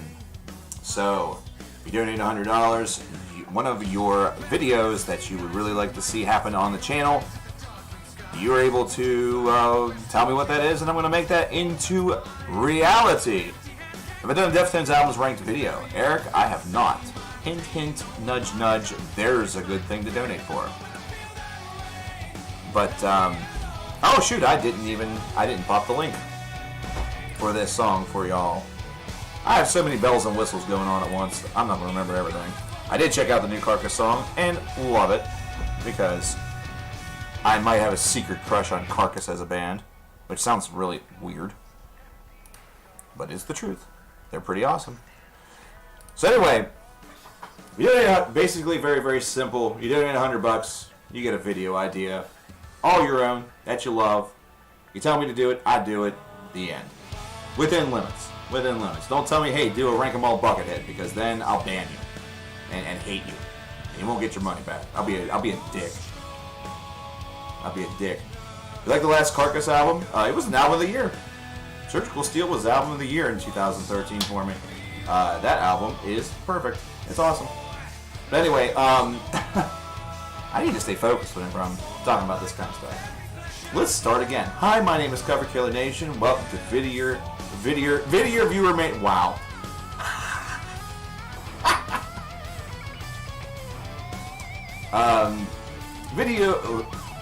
Viewer Videomania. I should stop with alliterations, really. Every $100 that is donated over the next couple of weeks, somebody will be able to request a video to be made. You drop a $100 donation, we know who it is. It's going to be you. Evil Toad did it earlier. He dropped a $200 donation. So he got 2 videos. He's going to have 2 video ideas that he can make. And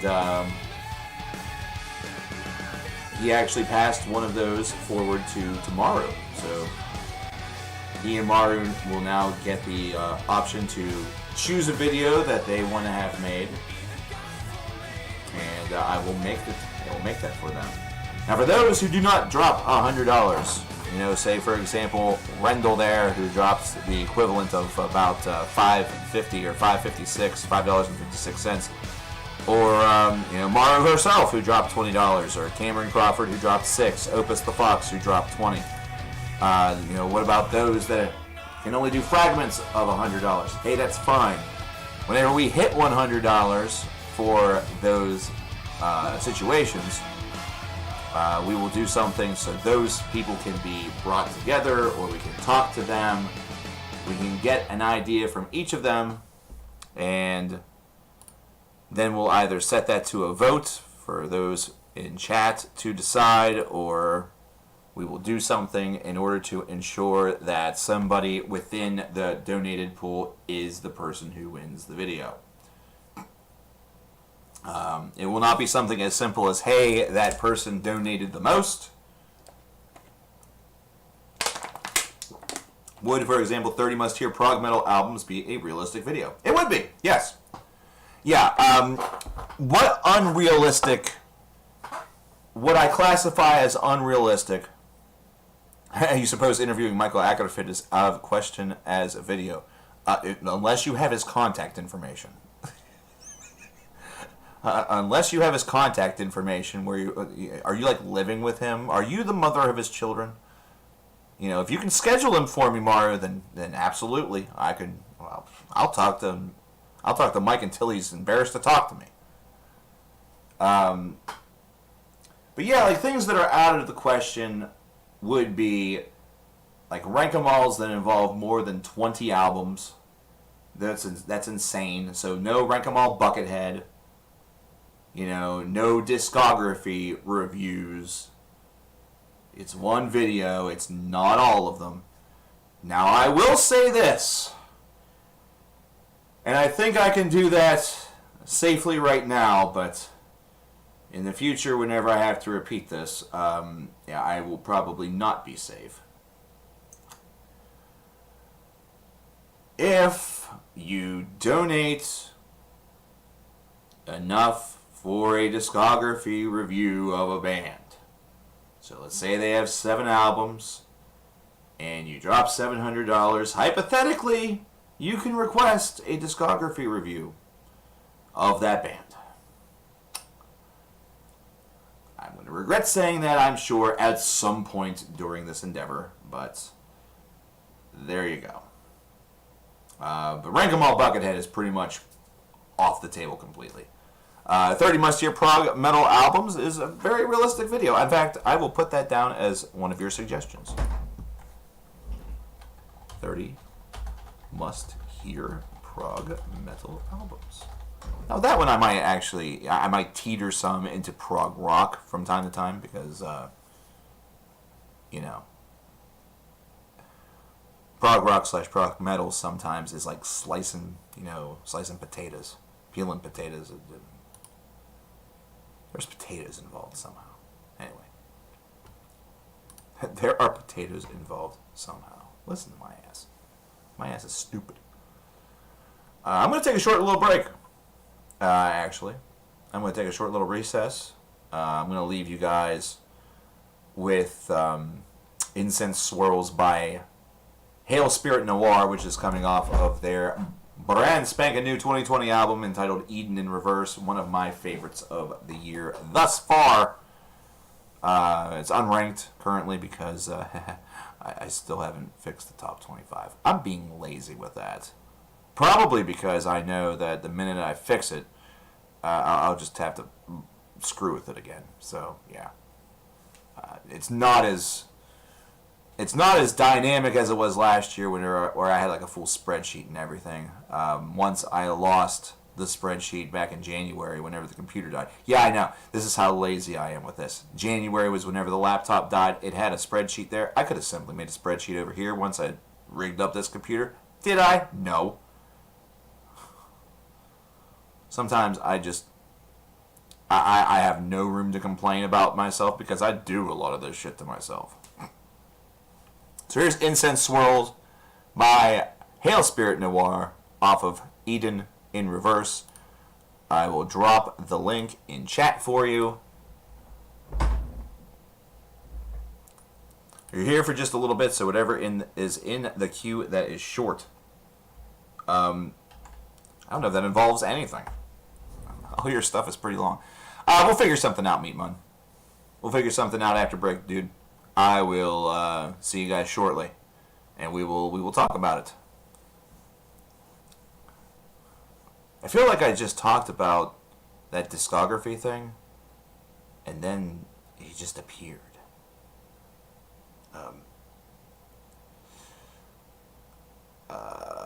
We'll be right back after these words from Hail Spirit Noir. I'm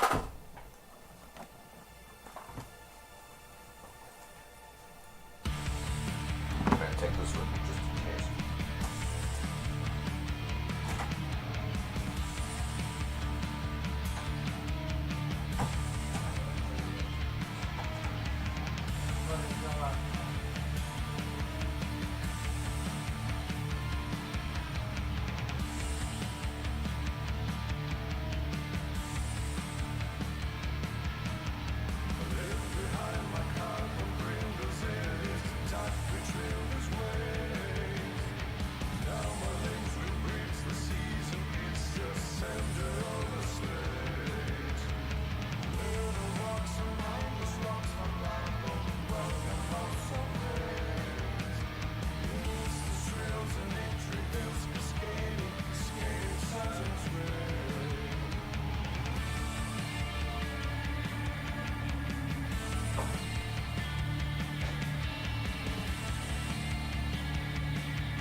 Simpsons high, spinning on their own accord, bright as light, one tiny dog, a cat, a fan, a living on Saturn's Simpsons high.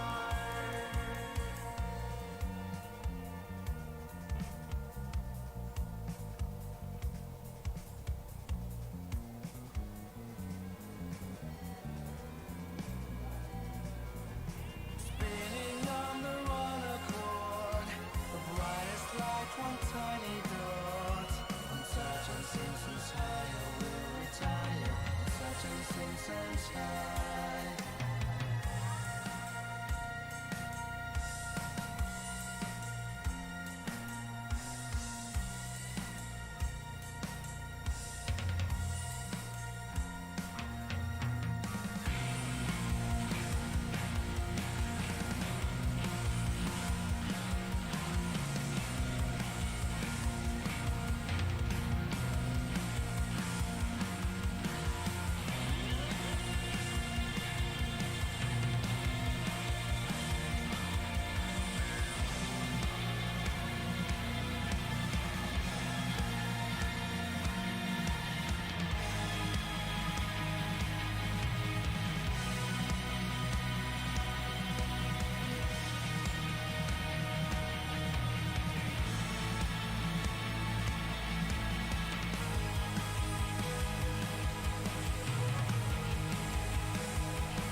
children play, making gods out of hay.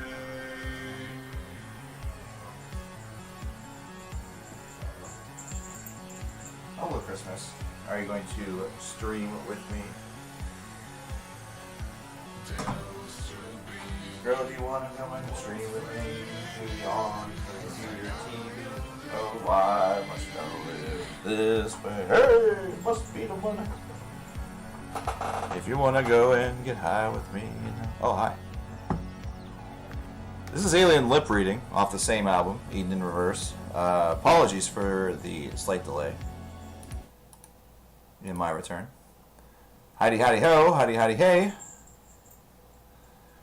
So, hello. How is everybody doing? We are back for part 2 of our stream today. As it stands, I'm looking at maybe 6:30 or 7 o'clock being when I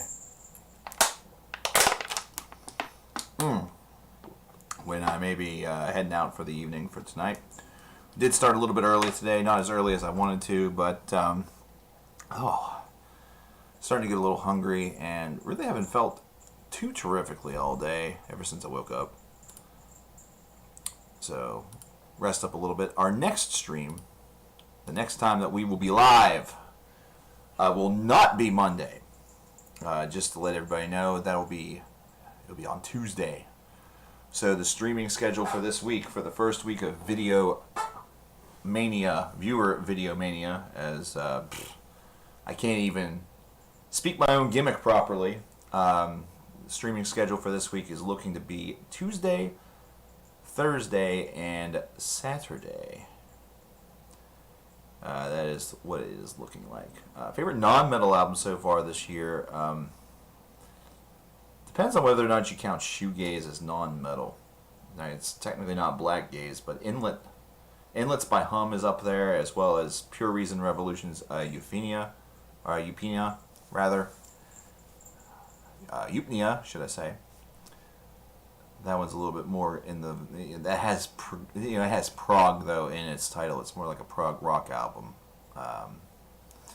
So I don't know if you could count that one either. I liked Run the Jewels 4, but I didn't like it nearly as much as some of the others, like especially like 1 and 2. So meh, you know. If Meatman says there you go, then that means oh boy, we have gotten something to examine, something to look at, something to check out. A captain's log.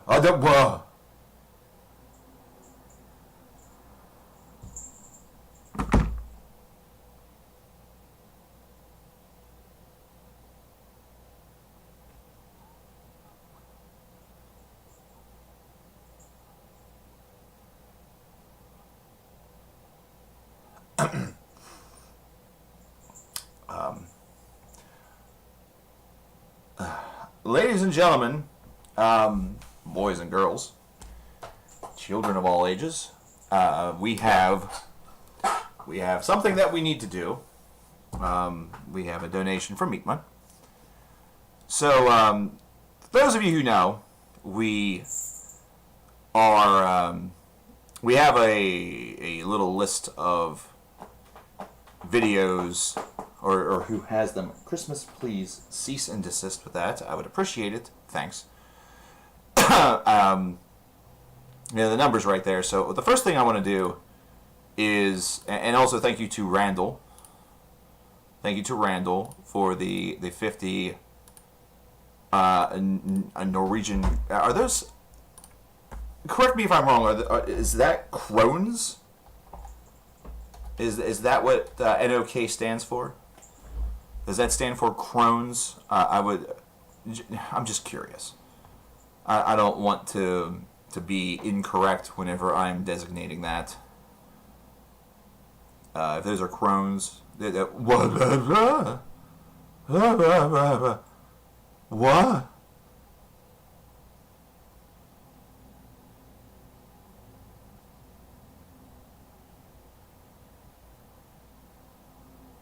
1,000 crones coming in hot. Please tell me that that's correct. That that's crones. I would really hate to sound ignorant. I would really hate to sound ignorant.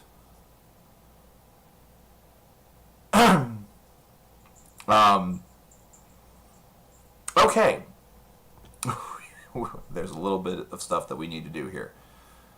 So, the first thing I want to do is the overflow from those two donations. I want to toss that on board here and ensure that everything is listed properly. I want to ensure that everything is listed properly. I don't want to have. I just don't want to use the wrong. There we go. I don't want to be listing the wrong style. I should read. Yes, Norwegian crow. It's right there in the convert. I'm a moron. Do you know how big of a moran I sometimes is? It's common. It's common as of right now. So anyway, let's do this. The first thing that we have to do is the overflow from those two donations. The first of which is that. All right, you. 1 minute. Chris, go. I know she wanted to just come up with me, and that would be great, but I currently am in requirement of processing what just occurred and getting everything updated for you, the listeners and viewers, to see. So we had the 50 krone, and we had the 111 krone. So our 150 krone and the 1,000 krone, which is $111. Which, Randall, thank you so much. Thank you so much, man. So the first one is like $5.56. We're going to bump that to $6 since you've now made two donations of that similar distinction. So that makes it $57. There is the $11.13 overflow for the the 1,000 krone donation. So that makes that $68. And nice, there is an extra additional $1 in Meatmun's donation. So there we go. We now have that completely and totally handled. I go over to my 2020 stuff. We have that as funded for Randall. And of course we have our other scene right here. So I know that you gave me the idea, Randall, already. So you said it earlier that I'm not a moron. Apparently that's actually TBD.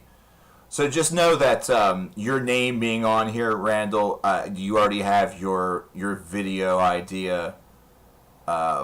You already told me what it is. And I have a listing of that, so no problem. That's not a problem whatsoever. Thank you once again. By the way, that is absurd and awesome. I have to actually get in here and I want to toss that on there. So, Randell, I want to make sure that that is correct. W-R-A-N-D, it's an A, it's the second time I've done that today. I've done an E instead of an L. So, Randall, you are now in. I actually want to put your last name too. I want everybody to see that first and that last name on there. I'm also curious how that's going to make everything else look, because this is going to look funky. No, it's not. It doesn't look funky. Good. I like that. Now, now we have to go with what we just got from Meatmun. So this may take a while, because there's 1, there's 2, there's 3, there's 4, there's 5, there is 6, 7, 8, 9, and 10, considering Meatmun has just donated $1,001.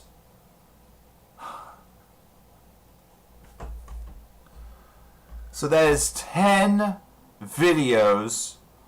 Now, Meatmun, you do have the option, and you might see on the screen there that Evil Toad did pass one of the requests over to Mario. You do have that option if you desire. I do know that you have a lot of great ideas in that skull of yours. So, that is something that you can do.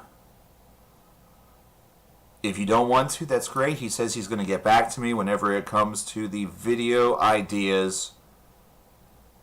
We have to make one final change to our other option here, and that is right there in the middle where it says 2 videos funded, not any longer.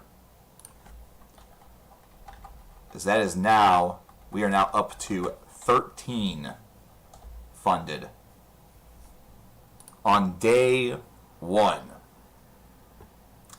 We're only on day 1, folks. We will probably be doing this for the next at least 2 to 3 weeks. So, wow. That right there is, you are now actually the, that is the largest single donation in Cover Killer Nation streaming history. And that is the second time that somebody has dropped a total of $1,000 on the stream. We need to get some music playing for Meat Monathon in just immediately. So, ladies and gentlemen, I know you said you're not going to be around for very long, Meat Mun. So here we're going to actually run through, just by looking at this, probably one of the shorter albums that we have available off of Meat Monathon is actually Sleep at the Edge of the Earth by Wild Run. So I think we're going to go ahead and toss that on as it stands right now. And oh yeah, by the way, no we're not, hold on. There's actually there's a request over here from Pagan's Mind, Hello Space Boy, so we want to get to that first. But then we're going to get the Wild Run. We're going to get that in.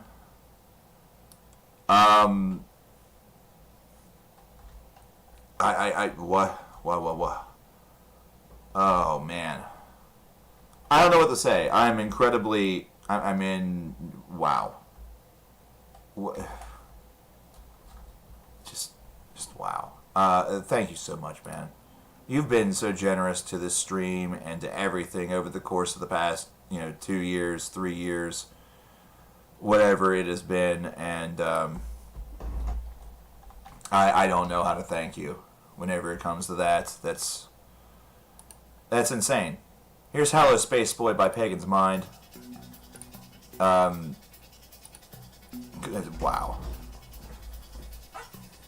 So,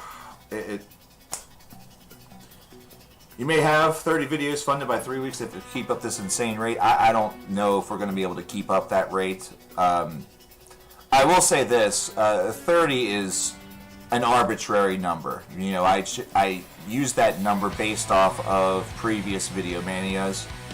It is completely and totally arbitrary. It could be 30, it could be 20, it could be 500. You know what I'm saying? Like, that number is arbitrary. It is whatever. Wow. Okay, I am going to attempt to process what just occurred a little bit. But yeah, that is now officially the largest donation in CKN history. You now hold the record by $1. And technically, whenever it comes to a single drop, you hold it by a wide margin, because the previous $1,000 donation came in 3 separate donations, but it was meant to be as one. The gentleman who did it had a little bit of difficulty with. Oh, you're going to a get together? Okay, no problem, Meet One. But hey, we're Tuesday.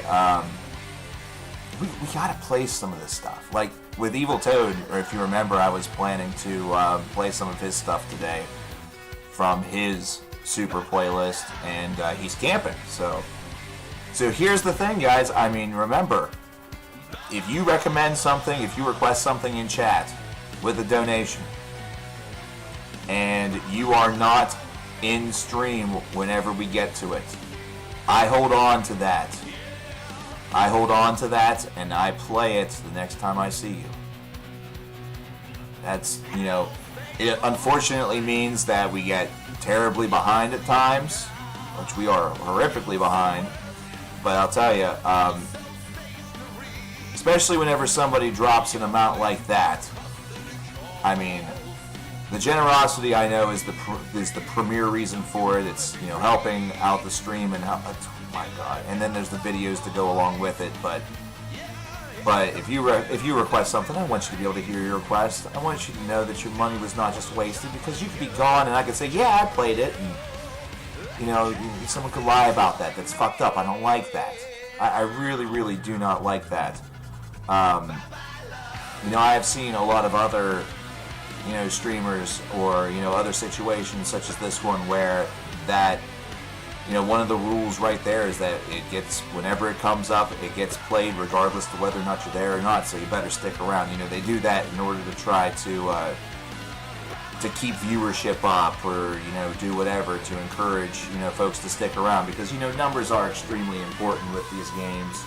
Unfortunately, they make it out to be the most important thing in determining whether or not you're worthy of this or that on YouTube or Twitch or whatever. That's, in order for you to become a partner on Twitch, you have to maintain a certain number of viewers over the course of a month, even just for consideration.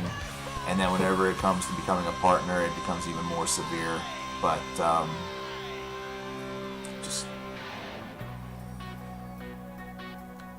you have, as of right now, 10 videos coming your way, and brother,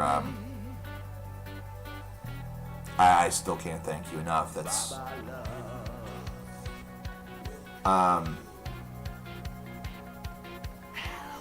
breathing a little easier right now because of that, and one of these days we're gonna have to use our collective powers to meet up. My friend, I have a hit list. I have a hit list of some of you folks that I hope to one day have the opportunity to shake your hand. That's another thing that makes me a little different than other streamers, is that I do hope to one day get the opportunity to shake your hands for your generosity and helping me out in the years that have passed. And if we happen to do this, and here's the thing, in the future, if streaming has to become a little less frequent because an employer comes calling or something like that, I don't want to feel, I still want to stream with you guys. I don't want you to feel abandoned or like it was all just something that was something that was there whenever the time was needed, or whatever. It was just a survival tactic, whatever the hell folks might say, or folks might assume. No. We do this for the love of the music. We do this for, it's the reason why viewer Videomania exists. Because I know there's going to be a lot of folks that are going to come across the channel and in those videos whenever they drop, saying, hey, you couldn't stay away, huh? You couldn't stay retired. That whole thing, what a big old scene that was, blah, blah, blah. And, and it ain't going to be because of that I'm posting videos. It's going to be because of the generosity of you guys. It's the desire to reward those of you who have come back to the streams, who have been watching the streams for a long time. those of you who supported videos that maybe you didn't even really want to see in Videomanias of the past, because we have done this. This is the third year that we have done this. And, you know, throwing your support toward maybe videos that you didn't have that much interest in, and the support that you've constantly given to those that have come up and have been funded and we were able to make over the course of the past couple of years with your help. So, hey, let's... Oh, man, I feel like I'm getting all sappy, but I think for good reason. I think we're in good, reasonable territory for sappiness at this moment. So I want to tell you, I want to ask you guys, the 25 of you that are still here, the millions of millions that are watching at home, how are you doing on this excellent evening? How are you doing on this excellent evening? This Saturday evening. Man, summer is almost over here in the States. You know, we actually still have another month or so, but oh man, it feels like this summer has just flown by after the late, you know, the spring and the late spring felt like it lasted forever. Like, did you notice this about 2020 as well, or maybe this is just me, that it seemed like the tail end, like those last 2 weeks of March, it felt like 6 months, and then April felt like it was like 3 months. But then once we got to May, you know, it started to feel like a month again, and then summer has felt like 3 weeks. You feel like crap now with the $4 you sent the other day? Don't feel like crap. Don't feel like crap at all. That's excellent. You gave what you could, Mark. It is not a requirement of this stream for you to donate. It is not a requirement whatsoever to donate. Okay? You do not have to do that in order to be a member of this stream. Those that do, I am hugely thankful for, but I'm thankful for anybody who comes in here and watches, you know? Because if no one's watching, then why am I here? You know, why do I do it? There's no reason to do it. You might as well pack your bags, go home. And you know what? The funny thing is that whenever I first started streaming back in the day, there were some days that we had viewer counts that were in the single digits. You know, we were down to like 4 or 5 people. I've done streams at midnight before, you know, in years past, because I was testing out different times. And I still streamed. I still talked with those 4 people, because those 4 people were there. You know, I tried to engage with those folks, and if not, then I just talked to myself for a while. I'm pretty good at doing that. I'm an only child, so I didn't have anyone to talk to for most of my life aside from my parents. And what kid wants to talk to their parents for all hours of the day? So I got very used to talking to myself a good bit. And, you know, as a result, maybe that's why I'm decent at what I do with this. Maybe that's why I was able to one take so many of those videos and do so fluidly, because I was already one taking conversations with myself.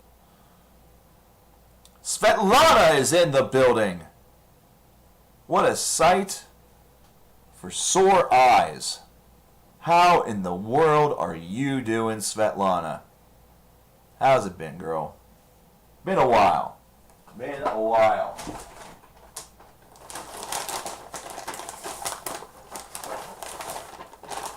Yeah, Marty right there with the hot knowledge. If the reason you're not donating is because you don't have the means, or you have to use those means so you can survive, focus on you. Please do. You need to survive the same way I need to survive. We all need to survive, especially now more than ever. Now more than ever, we need that survival. She's still waiting for the CKN OnlyFans. Oh my God. Yeah.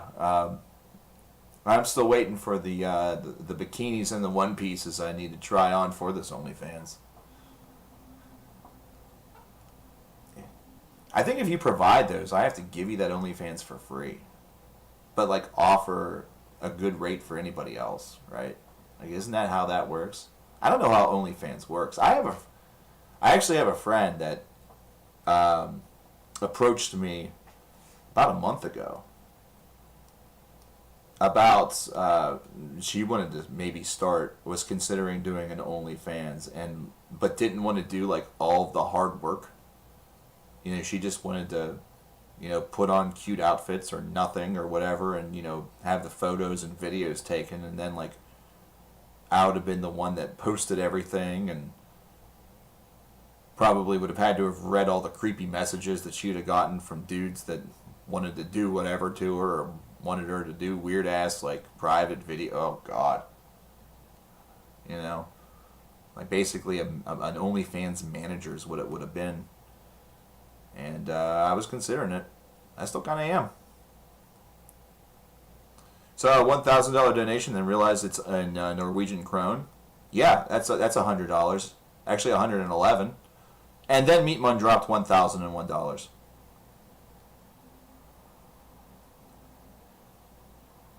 Hi, Joel. Hey, thank you very much. I appreciate it. Nice to see you, Andy. Hey, we were talking about this on Thursday, ladies and gentlemen. Those of you who are here, my man Andy has had a hell of a good year.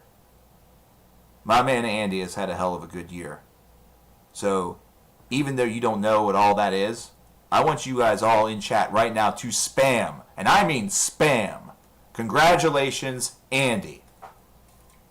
I want you to do that in chat for me, please. When can I start to make those videos? Here's how the process goes.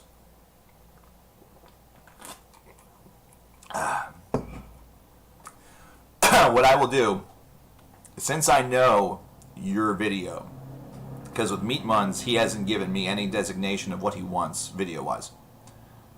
You know, I need to know what the video is going to be before I make it. So with yours, I know.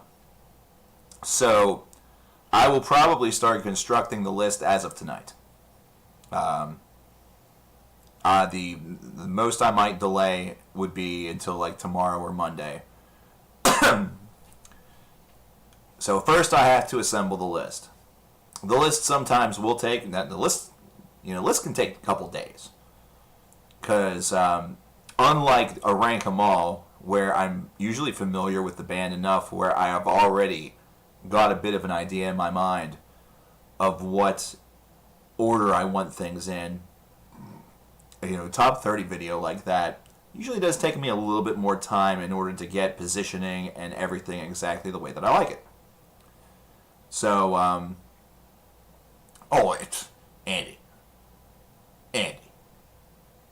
really? Come on, man. There's no expectation from you, brother.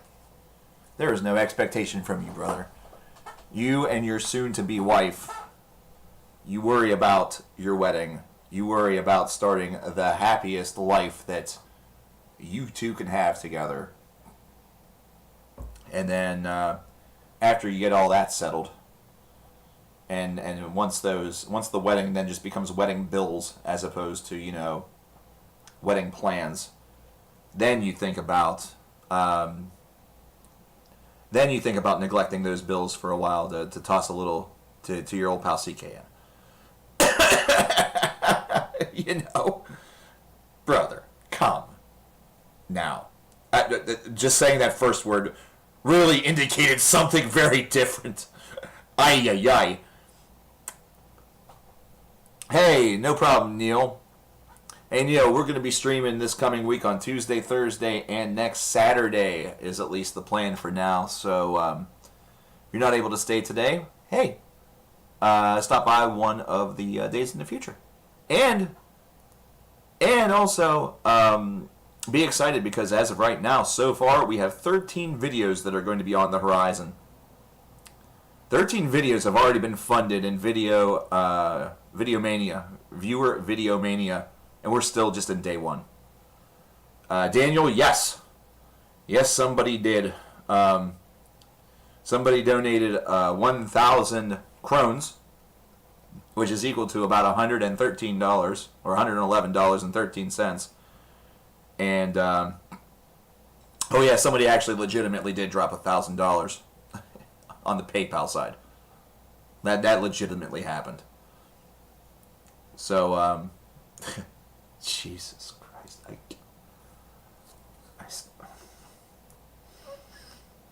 I still can't get over that. I still can't get over that. But anyway, COVID has no doubt been fun for you, brother, because of the future Mrs. Fox being a nurse.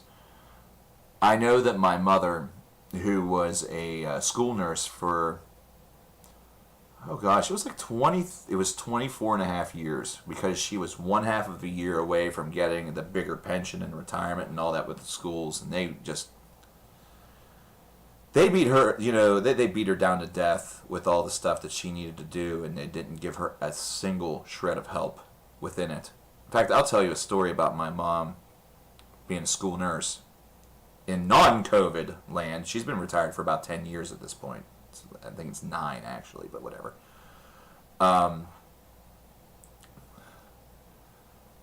You can use marker CKN, whichever, doesn't matter. At this point, the folks that are here in the stream pretty well know what my name is. It's become common knowledge for those in the stream. But before my mother was a school nurse, she was at the School of Nursing at the hospital, as well as also being a nurse at the Uniontown Hospital right here, where I live. She did that for probably about a decade. So she's extremely happy to not be doing anything with COVID. You know what I mean? She's glad that she's not in in that business. In fact, she's not a big fan of the business at all as it stands here in the States. Hey, I'll see you later, Meat Mun. Dude, thanks again. Jeez. You have fun with your, dude, have fun with your friends. Have fun with that gathering. Have fun with everything. Dude, have fun with life, dude. Dude, go out there and enjoy it, man. Go out and enjoy it. We'll see you Tuesday, Meat Mun. I know I'll see you Tuesday. But yeah, I can only imagine that I have tons of respect for all of the frontline health workers. Especially since I know somebody who would have been in that situation had COVID happened in a different period of life. And I know that I would have been stressed and anxious about everything when it comes to that. But I will also say that she is doing an incredible service. My only hope is that over there, she is getting treated like a true hero, she is getting compensated like a true hero, and that she is taking every single precaution to ensure that that she doesn't bring it home with her, which I'm sure she is. Because I know that you've been nervous about that. We've talked about it a little bit over the course of the summer, and really ever since the pandemic began. It seems to me like she's a good lady. She's a good lady, both in her mind and her heart, and I couldn't be happier for you too. I could not be the same Andy that I knew whenever these streams began, and now whenever we look at things in 2020, all these years later, it's such a huge difference, and I just love it so much. I love what I see. I love what I see, dude. We've all grown quite a bit as individuals in this stream. Are there any songs in the queue? Currently, there is not. Currently, the queue is very empty, with Meat Mun's departure for his event. But in many ways, I feel like what makes us unique as a group, what makes us very, very unique as a community, is that while a lot of other people out there are busy honestly being worse during COVID because of all this other crap that has happened, everything that's sort of piled on along it, and then the disease itself has also become its own meme or its own hoax in the eyes of so many.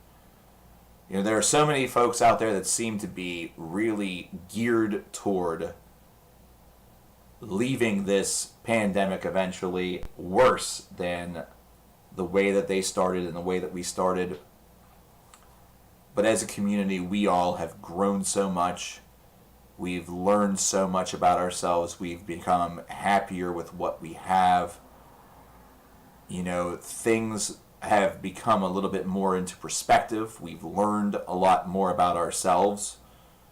It's not always been easy. It's not always been friendly. We've had to, no doubt, confront a ton of emotions all at once and a ton of situations that some of which have been very poor or very bad. Like, for example, I know that, Waterblanc is not here, but Waterblanc has had some great things happen to him also.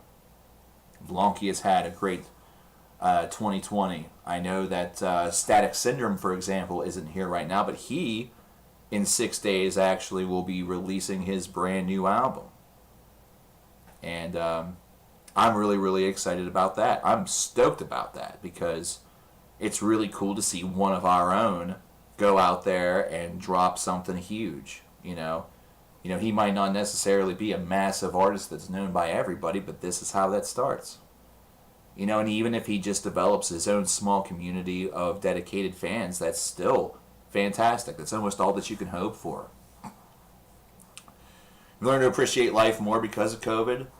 I have learned to be a lot more geared toward those who are important to me and to me during this pandemic. Because this pandemic has proven to me a lot of different things, and one big thing that it's proven to me is that when it comes to certain things, you're not going to change somebody's mind, nor that you should really try to, and nor that you should really try desperately just to change somebody's mind, and there should be more acceptance of a difference of opinion. But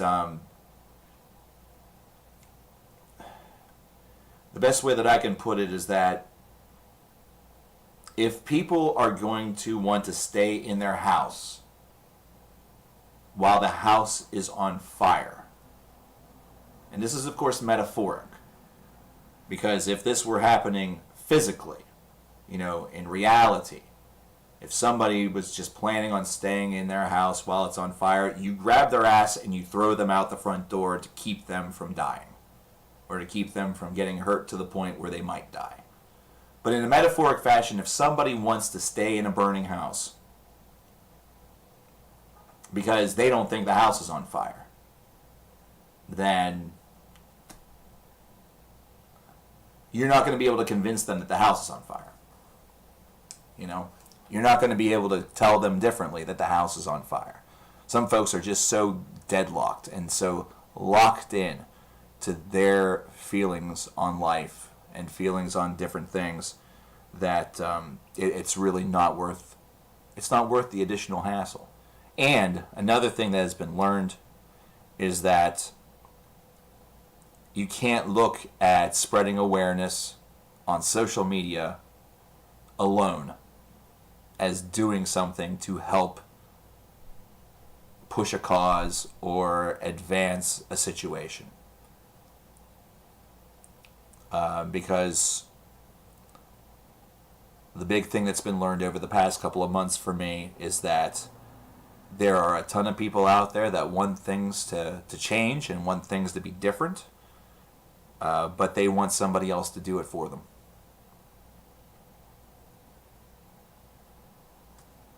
And you have to also remember,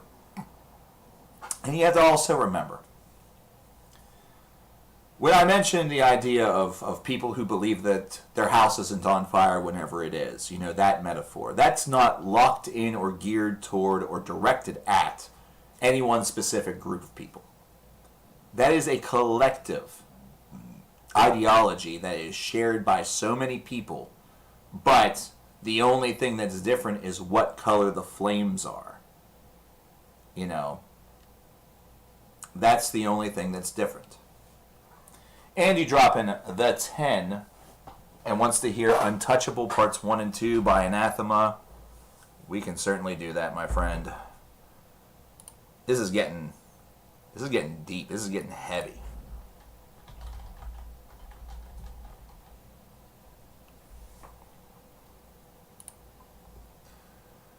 So this is off of Universal, these two tracks.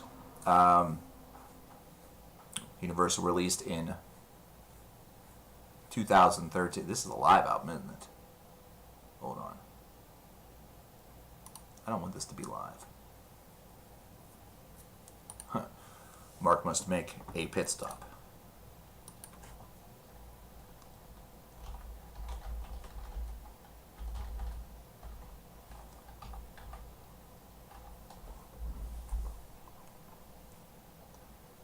It's actually off of Weather Systems. That's what I thought. I was like, wait a minute, something's wrong here. Something doesn't make sense. Something's fucked up. Something is fucked up. Fucked up. There we go. I like studio versions. We're going to get that added on here very momentarily. That's what I thought. Broken the leg. Yeah, I'll tell you, being at home at first, I was really locked in. I was really, really locked in because there was not, it wasn't that big of a deal for me. It wasn't that big of a deal for me because I had, one of my biggest coping mechanisms, or like one of the big things that I did whenever I was bored, that made me never bored, was I listened to music. That's just one of the big things that I do. That's just how that is. So, I mean, whatever. There's no big problem with that. But, I think what the big sort of problem became was that whenever it got to be too many days, or too long, or too much, whenever even music got to be a little bit much, or like you wanted to do something in addition to that, or being at home, and especially after you've been in a position, and you've had a purpose, and you've had a thing that you needed to do, and responsibility whenever you wake up. Like, remember whenever you were a kid, you always thought that it would be the life to never have to go to work. You never had to worry about anything. You never had to worry about money. You never had to worry about, the funny thing is that you could have all those things. I'll see you later, Svetlana. Thanks for stopping by. Onlyfans.com/CKN. No, I'm kidding. Doesn't exist. If you remember being a kid and wanting to have that life, I'm going to tell you right now, even if you had all that money, even if you had all of those things, money can buy you a lot of things. And if all that you need in order to be happy in life is a bunch of stuff, then sure, you're probably going to have a very happy life. You're going to be a-okay. You look at items and products and things like that to fill your void. That's how your void is filled. And some could look at all those CDs in the background and say, well, that's kind of like you, right? And the answer to that question is, it's part of it. It's absolutely a part of it. Those CDs back there are a part of what make me happy, make me a happy guy. But there's other things too. There's human connection. Human connection is one of the biggest things that you require. Even if you are an extremely introverted individual, every once in a while you just want to reach out. Maybe not necessarily person to person, like in person, but just reach out using all this social media technology that we have, and their phone works both ways if you have one, and all that other stuff, and just hear another voice and know that it's a voice of somebody that gives a shit about you, whether it's in the capacity of a friendship or in the capacity of love or family, or just, hell, even if it's just a perfect stranger. Sometimes you can be talking with somebody who's just the guy at the local record store, the guy at the local GameStop, or some dude at the freaking Olive Garden that's taking your order. That could feel good. But I think that if being at home all the time and it being in, this pandemic as a whole helped you appreciate things a lot more, whether it be aspects of your life, whether it be people that are in your life. If it's helped you realize that there's something else out there that makes you happy, there's a new hobby or a new vocation that you want to take on, it made me realize that I really miss streaming. I miss talking with you guys, and it was something that I should have been doing during that time frame.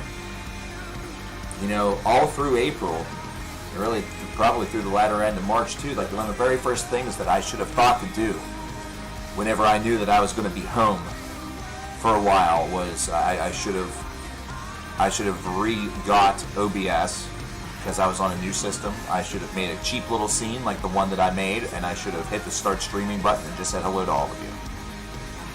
And should have just said hello to all of you. But you know what? That's okay, because we're here now. Another thing that this pandemic also teaches you that it's never too late. It is never ever too late. Hey, is there somebody that you haven't talked to in a while that maybe you really like to reach out to? Hey, you still got time. Do it. You still got time, man. So absolutely do it. You don't necessarily have to do it immediately. You might still have to build up a little bit of that strength, a little bit of that moxie. It might be really hard to know what to say, especially if it's somebody that you haven't talked to in years. If it's somebody that you haven't spoken to in ages. And yeah, things aren't going to be the same. They're not going to be exactly the way they were whenever you parted company. They're not going to be the way that they were whenever you guys were at your peak. Maybe we're at your happiest. The friendship or whatever is going to be exceptionally different. And that's just life. But that doesn't mean that it's not worth doing. It doesn't mean it's not worth trying. And if you reach out to somebody and they give you the cold shoulder and they don't respond back, or they don't want to have you in your life anymore, then hey, you at least tried. You made the effort. And you know that you were right to, maybe you were right to cut them off, or it's right for you to move on and grow as a person and maybe have a different person in your life. Maybe you're in a different crowd, whatever it might be. There's one of my very best friends, whenever I was growing up and everything like that, we don't talk very much anymore. In fact, for a long time we weren't even really friends, but I still consider him my brother, because it's just, whenever somebody becomes your brother, it doesn't matter if you don't talk, you're still brothers. Brotherhood still exists, okay? You don't just say, I have no brother, like in the movies, or, with really, really asshole people. You don't denounce folks. So, even though he and I don't talk that much, a few times that we do, it feels real special, Our friendship isn't the way that it was back whenever I was in high school or college, where we would hang out all the time. We've got lives now. He's got a wife now. He's got he has a podcast that he does where he examines different faiths and different ancient texts and things like that. He's got his own thing that's making him happy, and I'm happy for him for that. Life is just very, very different. I don't hate the guy. I'll never hate the guy. Guy's always going to be one of my best friends. Guy's always going to be my brother. The reality of life is that what you see in television, where the characters hang out all the time or whatever, it seems like they're always together, like they almost can't get rid of each other. That is, that's not reality. It's not realistic. And I almost feel like those that are like that, those that actually have that, or need that in their life, or they feel a void, or they feel vacant, I almost feel like they are really insecure about themselves.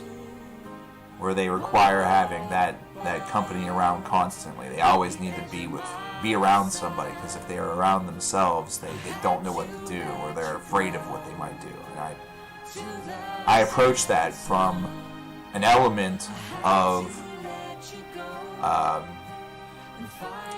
knowledge, of experience. By the way, $10, thank you, lovingly, from Maru.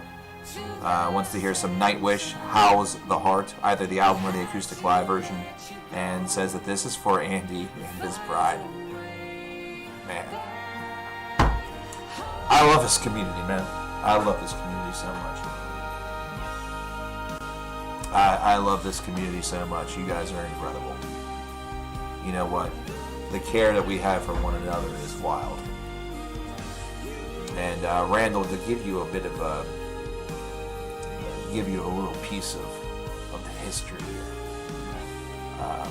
This isn't something that just pops up and happens over the course of years. A lot of times, the care that you've seen displayed today, and all of that that happens very quickly. There is a lot of interpersonal communication among members of chat, and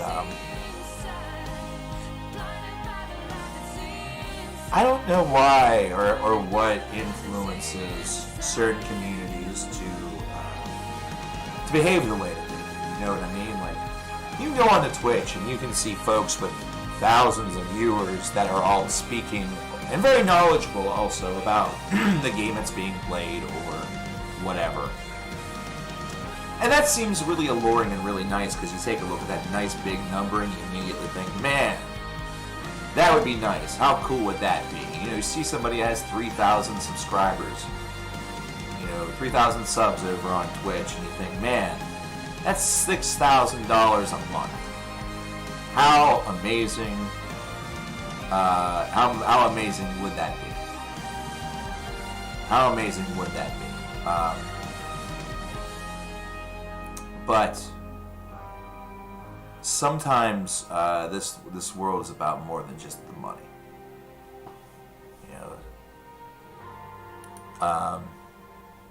The reason why I feel like I've been able to maybe enrich your lives is because you all have enriched mine. It's reciprocity. So, if you're new, this is your first experience with a stream, I hope you're prepared, because this is what you're in for. It's not going to be every stream that we're going to be this deep. It's not going to be every stream that we're going to basically be one step away from crying all over each other. But here's How's the Heart by Nightwish.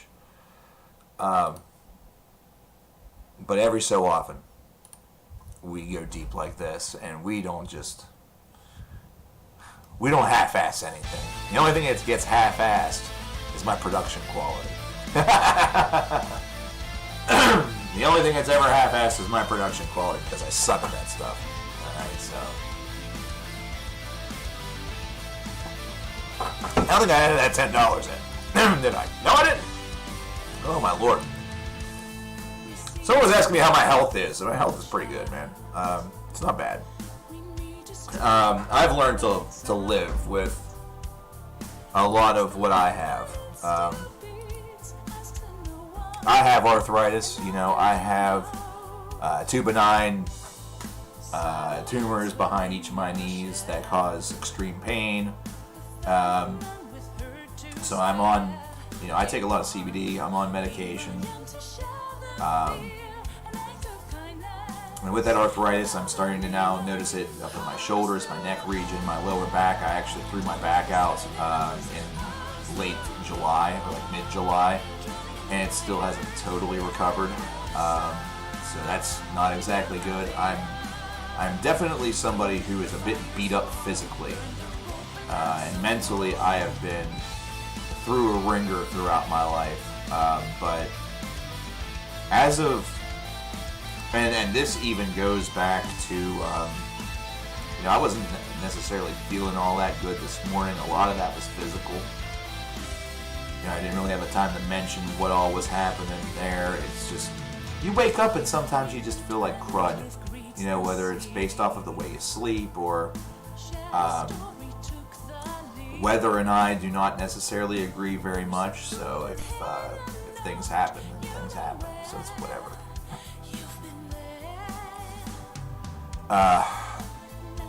But aside from that, I love summertime. The reason why I want summertime to be longer than it is, why I actually really enjoy Indian summer if we get it. So I'm hoping that September is very, very hot, and I hope the first part of October is warm. Really what I need to do is I just need to move to probably a warmer climate. I love whenever the sun is out longer. You might think, ooh, he's heavy metal, so he's got to love the nighttime. The nighttime's got to be the right time. Yeah, it is. I do love the night. I'm usually up pretty late. I'm not somebody who's, the minute it starts to get dark out thinks to himself, oh boy, yawn, I'm 67 years old. It's 8:30. Time to go to bed. No, fuck that noise. You know what I mean? Do I have Streamlabs? I don't, actually. I should get that. That would probably help a lot of things, wouldn't it? Like that would probably really really aid with a lot of stuff. But no, like the night is great, but I hate it whenever the night starts at like 4:30 p.m. Like, what's that? It's ridiculous. It's absolutely ridiculous. And especially whenever you realize that it's not even supposed to be like that.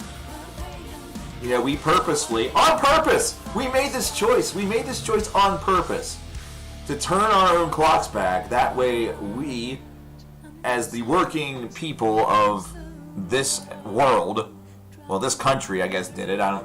Some of y'all in the world are fucking smart people and don't do daylight savings time, wisely.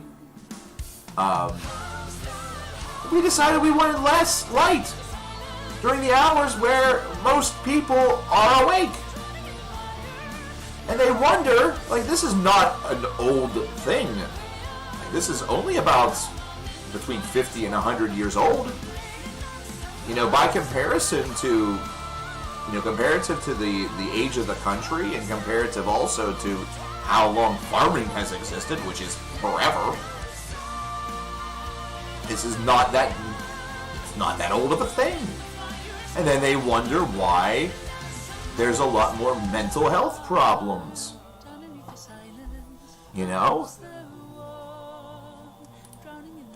I love the nighttime too.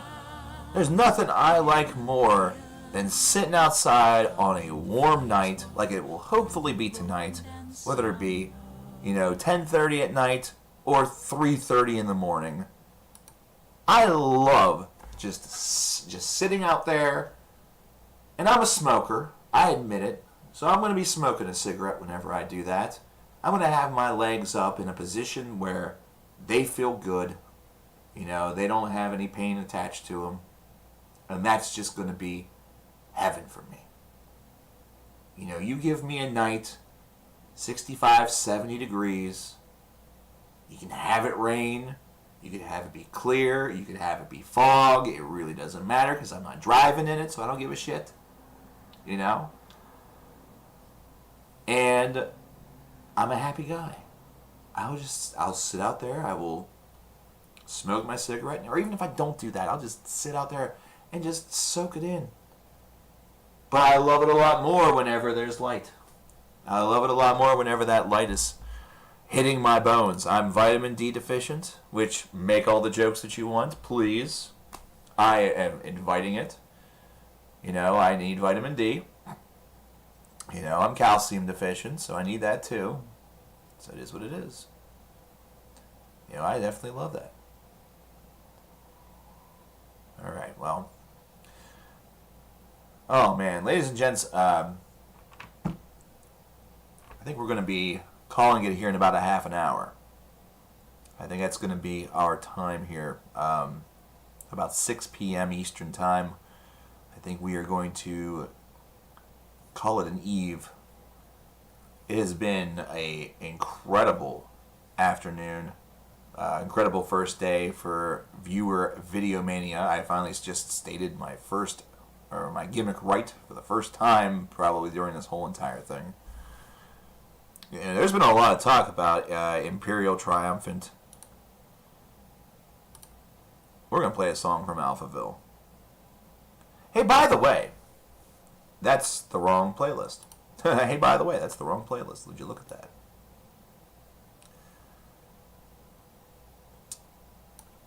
By the way, I haven't really been able to do anything with the idea we were speaking about a couple weeks back. This is Rotted Futures from Imperial Triumphant.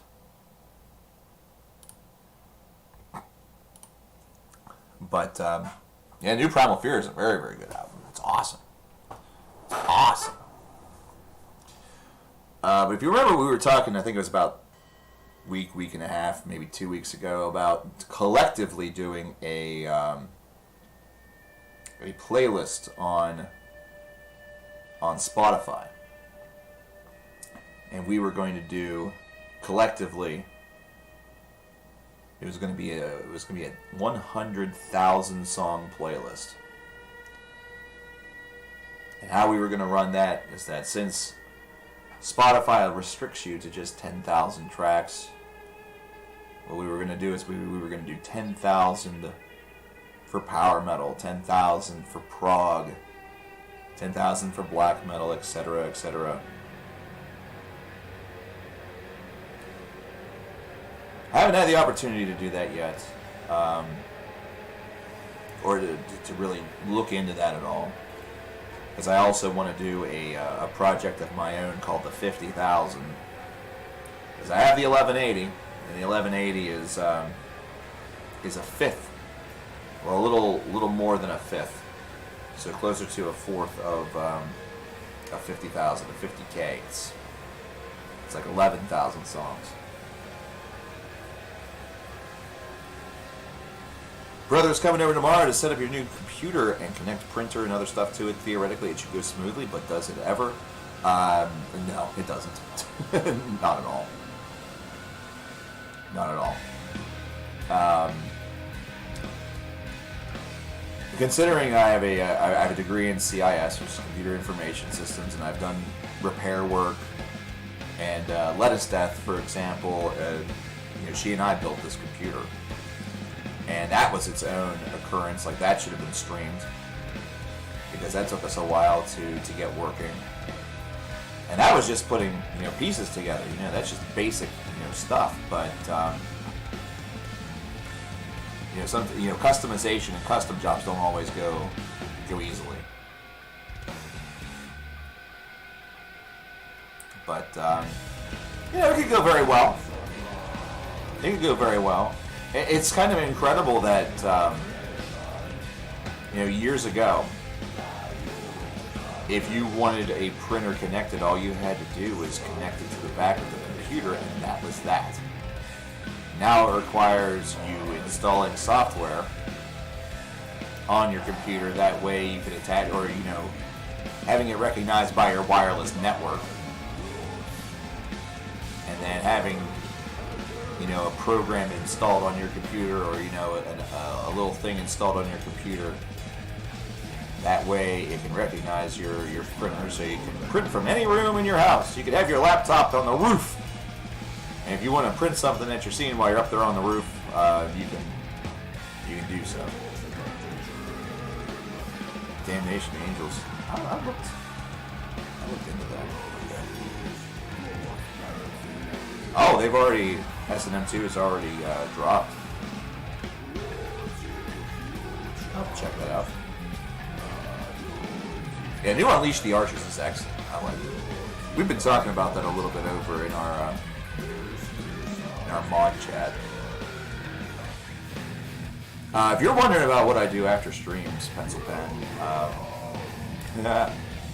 there's a couple of different things that I usually do directly after streams.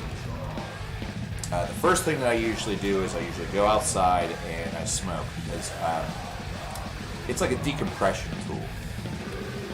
And it's not decompression from stress or anxiety. It's getting out of the mindset of talking as frequently as I do in the stream and sort of calming my brain down. Because whenever you stream like this, you know, I'm trying my best to both react to chat and then also stay focused on whatever I'm conversing about, which, by the way, I'm really, really bad at.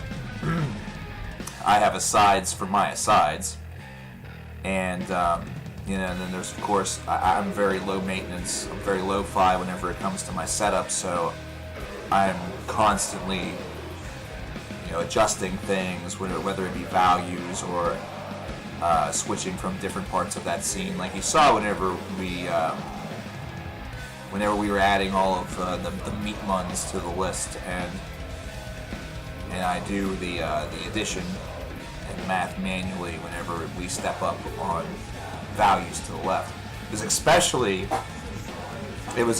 hellacious whenever we used to do, there's like old multi-prize streams, or the original Videomania series where the 30 videos already had like names and values to them. You know, we already knew what those were going to be, as they were just things that I presented to all of you. So going up and down and everything in order to get the correct value there and stuff like that it's just a nightmare. So sitting outside and having a cigarette is key for decompression. Usually the second thing that I will do after that is I will eat something. Because for whatever reason, no matter what the length of the stream is, whether it's 2 hours or whether it's like 4 or 5 hours, I'm always hungry after a stream ends. And that's just a guarantee. So I always have to do that. Even if it's something just small, it doesn't necessarily have to be a massive meal or anything like that. But just so long as we eat something, I eat something, then I'm good.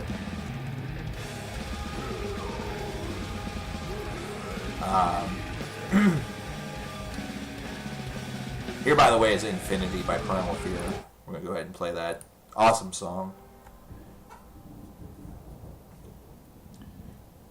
And usually the third thing that will happen after that is if there's anything that I need to take away from a stream, like for example, since, you know, Randall, you gave me your video idea for the one that you have secured.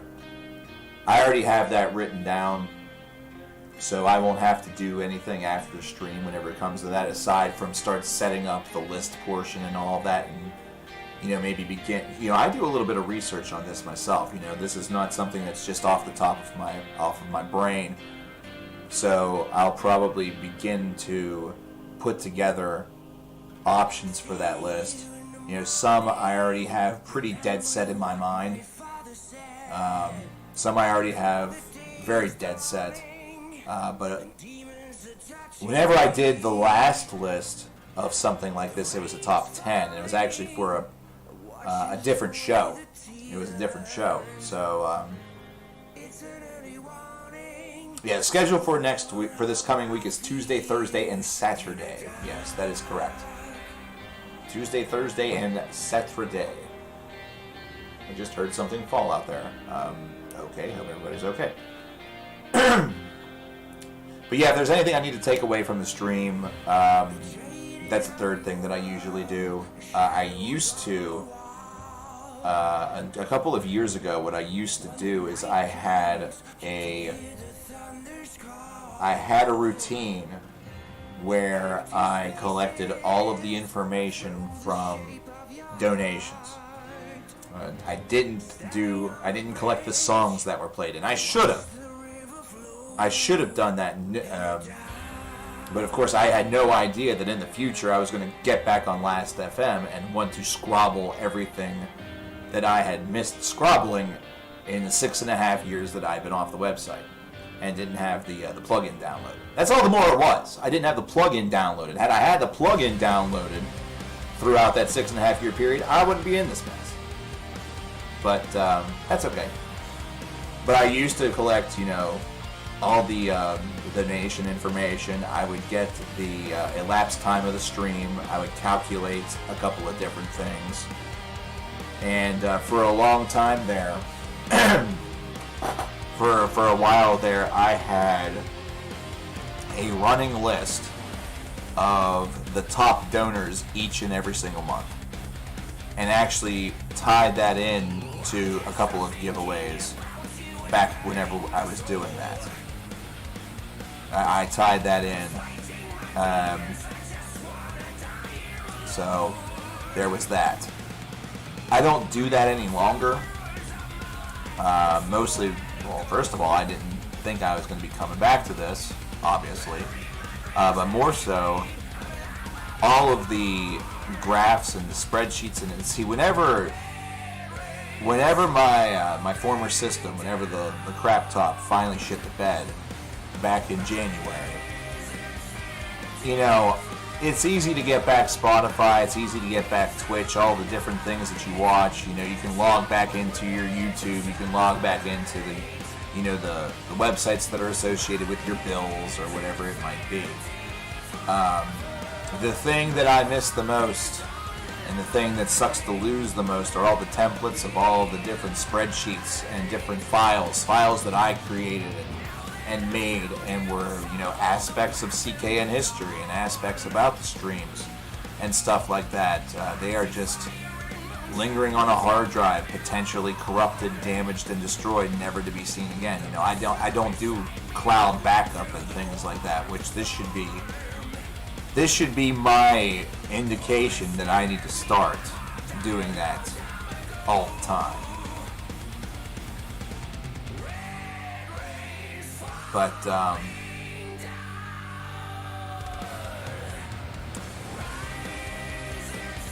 that was a big thing that I used to do at the end of streams. But I always, with that stuff, I always waited until after I smoked and ate, because it was important to decompress, and it was important to get something back into my system to replace the energy that was lost. Because, streaming and podcasting and talking for a couple of hours, it seems like it's the golden job. It seems like it's very easy to do, especially whenever you see that it comes very naturally to somebody else. There's a gentleman that I watch almost every day over on Twitch who's able to go 8, 11, 12, 14 hours with ease, it seems. He's just such a natural with this, And I feel that with, something like video games that are very engaging, you can actually let the game do the talking. You can let the visuals do some of the work for you. But he's one that, there's not a lot of dead air with Big John. He's always been a very engaging individual with his audience, and it's one of the best parts about his stream. I know I couldn't do 14 hours. I've thought about 24-hour streams and all that different getup and stuff, and thought to myself, shoot, I would pass out after 6. I would die after 8. That's just... I do have some limitations. The fact that this is the first and only bottle of water that I've had in 3 hours, that's amazing in itself, because that didn't used to be true with the streams. With the streams, I used to go through between 2 and 4 bottles of water, and usually a monster per stream. So I'm very satisfied with that number decreasing. A big thing that affected me a good bit was the place that I used to live. The apartment that I was in, which I affectionately call Hell Apartment. And by affectionately, I mean I give it the finger with that name. And so there was a lot of stress associated with that place. There was a lot of stress associated with that place. Yeah, it was that bad. I was there from late 2014 to late 2019, so I was there for about 5 years. And in that 5-year stretch, I feel like Jim Cornette with all the throat clearing and everything. If you know who Jim Cornette is. But I was there for the 5 years, and in that period, there was always something that happened. One of the positives was that it was the first place that allowed pets. So we had a cat, or she had a cat rather, that was over at her place whenever we first got together, named Mittens. He was able to come home with us finally, because the previous places that we were at didn't allow pets. And so the cat family grew, kitty club grew. But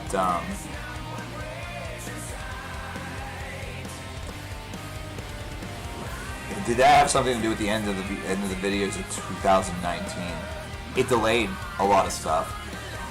Because in 2019, at the end of the year there, October and November, we moved out of that place and into this house, where I call it retirement. I did a couple of streams from here, and it's the reason why some of the videos from last year's Videomania are in this location, whereas others were from the previous location. Why there's a difference in the background and how things look. But it's the cool thing about Mittens is he's 8. He's 8. Turned 8 this year. I'm not ready for him to be a grandpa cat. I'm not ready for that. Nemo being 4, I'm not ready for that either. I still remember whenever Nemo was that small. And the kittens are all 2. They just turned 2 last Monday. Mama Christmas will be 4. We don't know her actual birthday, unfortunately, so we just guesstimated as, Christmas Day. And Pippin will be 5. But yes, here's a laundry list of all the things that happened in that apartment building that I was living in beforehand. Number 1, the very first downstairs neighbors that we had basically had WWE SmackDown in their apartment building every night. They had friends over. The friends all roughhoused around and carried on and did a bunch of stuff. They did a bunch of damage to the walls and to the apartment itself. And at one point, it sounded like that there was a gunshot that fired from down there. So I wasn't fully certain if I was going to just walk out the next day and there was going to be maybe an ambulance there, and somebody laying on a slab with the sheet over their head, That ended up not being the case, thankfully. But it certainly, you certainly were not sure. It certainly left a lot of questions.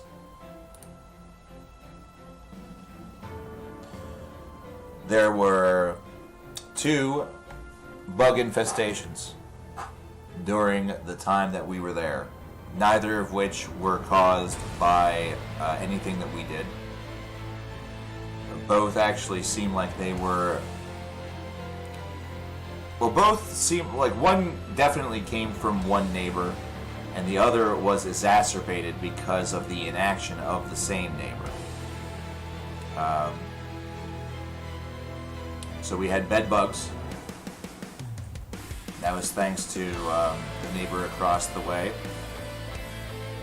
He said that it was his former roommate brought them in with him. Yet somehow, some way, we got the brunt of it, mostly because he never did shit about it. So he actually had them for all the other years that we had gotten rid of them.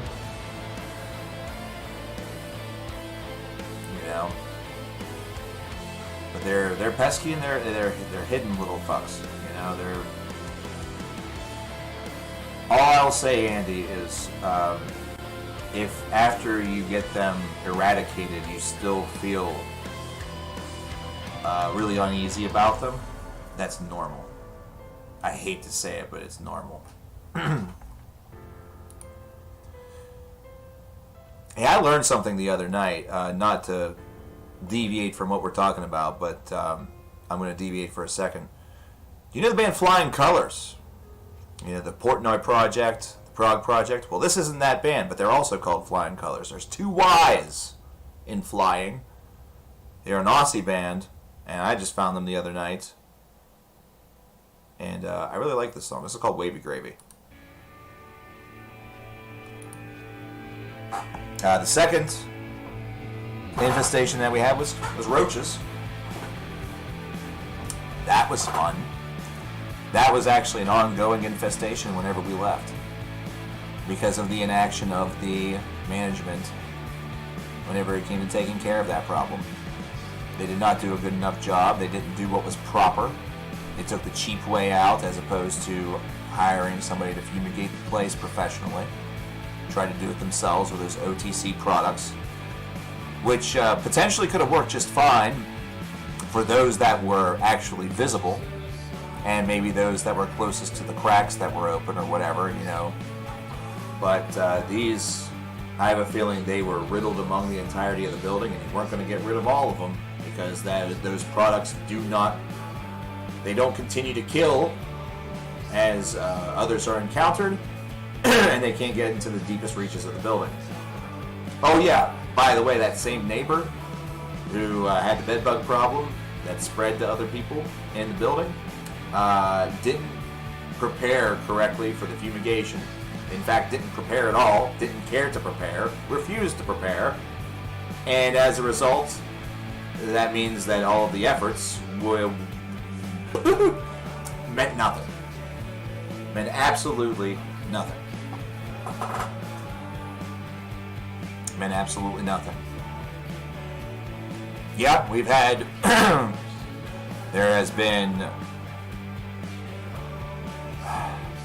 there was a ceiling that fell in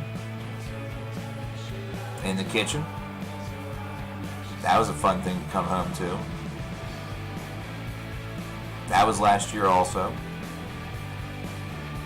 There were a trio of drunken neighbors. There was a murder. There was a stabbing. There was a guy who became the subject of a manhunt because of the stabbing, and a gentleman that became that went to jail for domestic disturbance as he slapped around his girlfriend. Decided that was a great idea. So, and that's those are just the bullet points. I can get deeper into other things that took place while I was there that was not good. Was there that I lost, that was the place I was at whenever I lost my job at the music store. Missy Gann and myself, we're not married, we never will be. That's just our choice. But we almost didn't make it through 2017. I think it was the year, because of some other situations that were going on, some other problems that were happening. It was a nightmare. It was a nightmare, dude. That's all the more that it is. Like, you just have to call a spade a spade. It is a nightmare. But that nightmare is over, and it certainly has improved things quite a bit. I'm going to play Good Times by Flying Colors also. Again, this is the 2Y band. This is not the Mike Portnoy, the Prague Project, which actually I'm quite fond of. And I do see that we have another donation over on the horn. And that's actually, I think, going to get us another video funded. In fact, it is. It is $8 from David Whalen. I believe that's how you say that last name.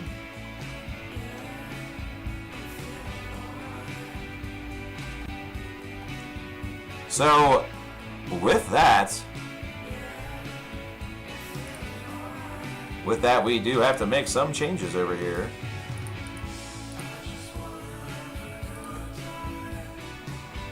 We change that 92 and it refunds back to 0. Well, refund is probably the wrong word for it. Retards back to 0, returns to 0. We make that to 14 funded videos. Now with this one here, we don't have a technical owner of this video yet. So what we're going to put here is chat. And the number of folks that contributed to that $100, which is 1, 2, 3, 4, 5, and 6. There's 6 in total.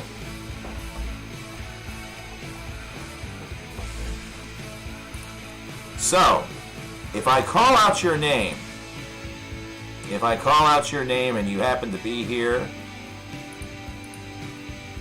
get yourself a video idea together. Do I want to make videos, really? Whelan. Sorry, man. David Whelan. I want to make videos for you guys. I want to make videos for those of you as a reward for just being amazing. You know what I mean? Do I really want to do things full-fledged again? You know, like make reviews and all that other stuff? No, I don't. I would rather make the stuff that you guys want and then just keep streaming. You know what I mean? I'd rather just keep on streaming or whatever. But the thing is that these videos, since they're your ideas and I'm bringing your stuff to life, that's going to be a fun challenge. It's going to be something that is going to bring me a lot of joy because I'll know that it will hopefully make you guys happy. You'll love to see something that you really want to see and come to life. That's a big deal for me. I love that. You know what I mean? That to me is important. That to me is more important than making something where I know a bunch of folks are just going to be whatever. You know. That makes it more genuine. But whenever it comes to just doing the typicalities. Oh no! See, Randall, here's the thing. I made that choice. I made the choice for viewer Videomania because I want to do that for you guys. See, you're the folks that I would actually want to make videos for. The rest of the folks, it's whatever. It's whatever. If they enjoy the stuff, they can come on the stream and, maybe we make this, here's the thing, maybe we make this a permanent fixture. Maybe it doesn't stop at 3 weeks. Who the hell knows? I just love the idea of trying something new and doing something for you guys because, you have been there for me. You've come over and have decided to watch. Some folks don't because, they can't. Maybe they don't have a device that supports it, either that or they don't have the time. They have to work. The time zones don't match up, whatever it might be. I can't fault them for anything. It's whatever. It's not like whenever someone I'm subscribed to on YouTube streams, I immediately want to pop into their stream. Sometimes I do. It's just, we have a connection here. Your generosity should always be rewarded. It's one of the big rules that I have. But anyway, those of you whose names that I speak, if you happen to be here, get a couple of ideas together and either send your idea to me via email. Actually, email is going to be the big way to do it. I know that one of these names, potentially two, are not here right now because you are all the folks that helped to make this video happen. The $100 for video number 14. Opus the Fox, who I don't think is here. I made sure to let him know to at least get something in his head. Maru, you helped with this $100. Cameron Crawford, if you're still here, get a video idea together. Randall, even though you have one funded, get another one together, considering you did help with this $100. Andy Fox, have an idea together. And then David Whelan, who just capped off the $100 with his gracious and giving $8 donation. What I will do is I will probably take those ideas, I will put them in a poll whenever we reconvene on Tuesday. And I will, that's if I get them from everybody, which I obviously probably won't. I probably won't see Opus or Cameron. We will find a way. We will find a way. And then we'll have a vote. I think it's the best way to kind of go about it. Yep, I know the place. You know the place. For those of you, if you are to send me an email, it is the name of the channel, so coverkillernation @gmail.com. Very, very simple, in fact. Coverkillernation @gmail.com. Don't everybody send me one at the same time. In fact, make sure that you place your name in the email so I know it's you. Because I get a lot of spam shit, dude. You're not stupid. You didn't know that was the email. You didn't know that was the email, brother. You didn't know that was the email, brother. But anyhow, David, did you have a song? Did you have a song request attached to that $8 by chance?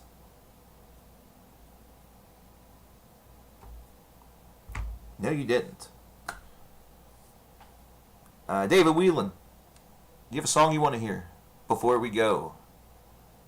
You would be the last request for the night. If you're still here, tell me something you want to hear and we'll play it. Send us home, buddy. Send us home, brother.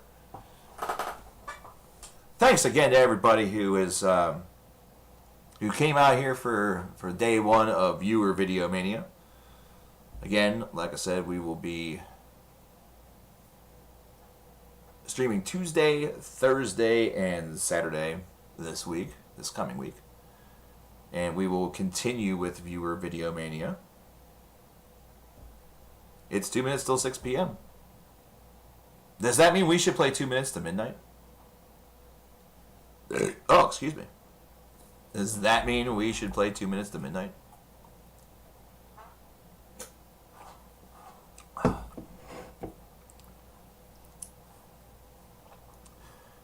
Hey, here's the thing, OA. It could be 30 videos full of seething, scalding, ridiculous hate. I can guarantee you one thing, it would be very different than the videos from before. Being honest, I got to the stream kind of late. I have no idea what's going on. I just wanted to tip the figure over. Happy just to contribute, though. Okay. Well, I thank you very much, David. So I think what we're going to do, because of that generosity, I'm going to find a song that's 8 minutes. And 2 minutes to midnight ain't that song. I'm going to find a track that's 8 minutes that was released here in 2020. That's what we're going to do. I like that. You like that? I like that. I think it's pretty awesome. You know what's nearly 8 minutes is Holy Silence by Black Crown Initiate. We could do that.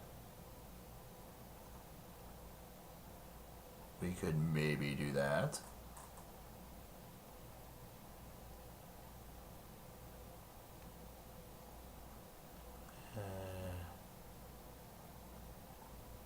I could play something from that Neptunium Maximalism disc.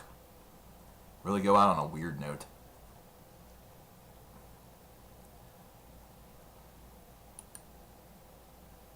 It might be a bit too long, but 666 Goats Carry My Chariot by Butcher. Okay. David has himself, he has a suggestion for us, so let's do it. Butcher is going to take us home. 666 Goats Carry My Chariot.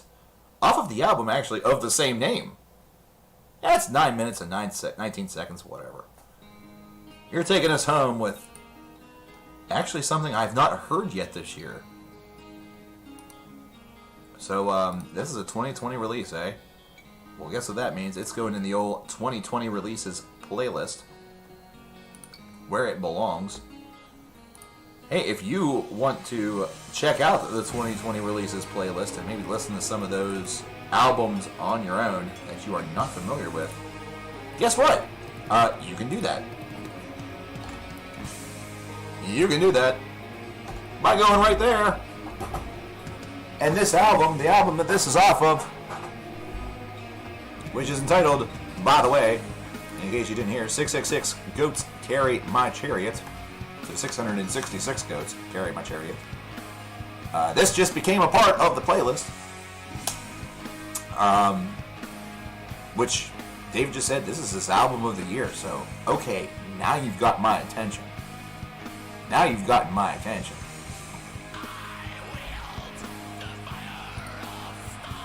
But, Butcher, what about Blade? Excuse me. Did you see they released Jimmy Havoc? Oh!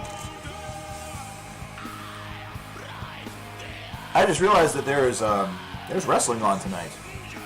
But then I remembered I no longer have WWE Network. So, never mind. Never mind. Yeah, I don't have WWE. I don't have the WWE Network or Honor Club any longer.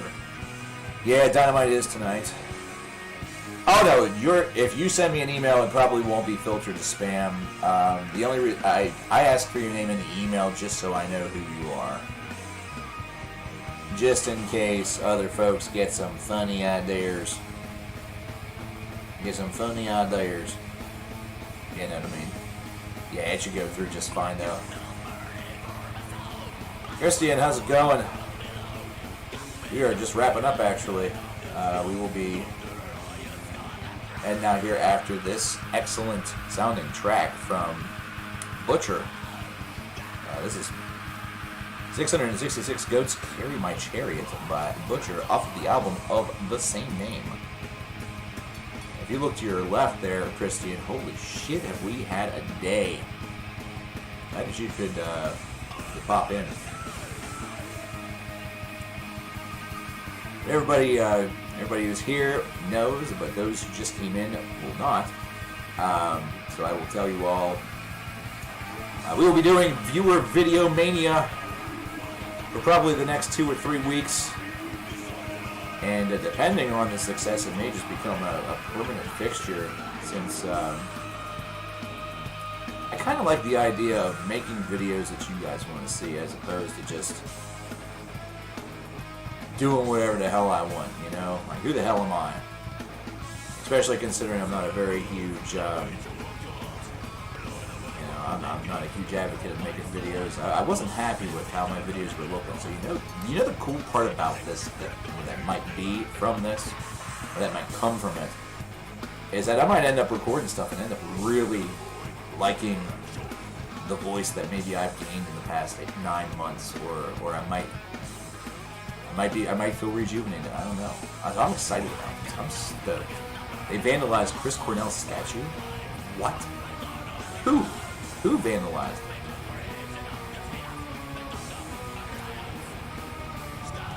it? Is this going back with all that pedophilia stuff, or that Save the Children or whatever? Is that part of that, or is it something else? You'll have to give me an update. Anyway, Viewer Videomania. We're doing this for the next 3 weeks, so this coming week we will be streaming Tuesday, Thursday, and Saturday. We'll hopefully keep that consistent for the other weeks as well. I'm thinking that probably by the middle part of September we will wrap this up. I'm going to tentatively say that the last day for this will probably be either the 11th, or excuse me, the 12th of September or the 19th of September. I'll have to choose one. I'll have to choose a date specifically and report back to you which day it will be. But we have a great start already to it. It's 14 videos already funded. So if you do your math, it's been a big day.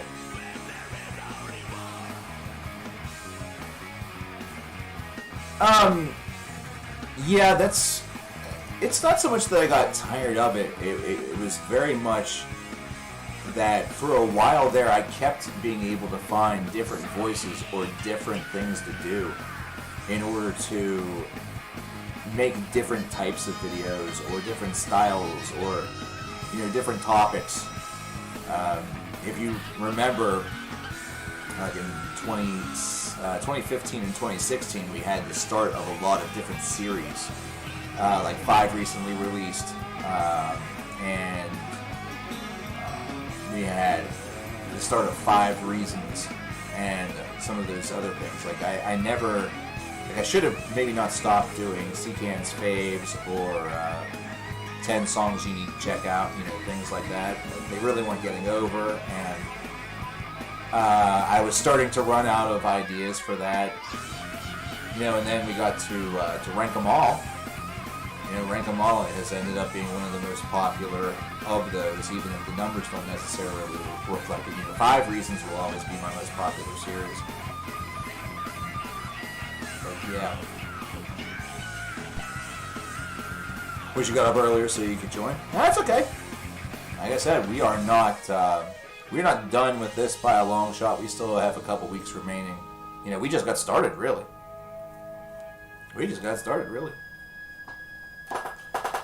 You read it on Metal Injection. God.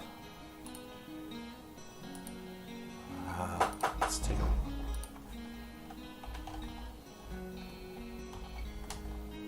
Oh boy. It comes up quickly on Google.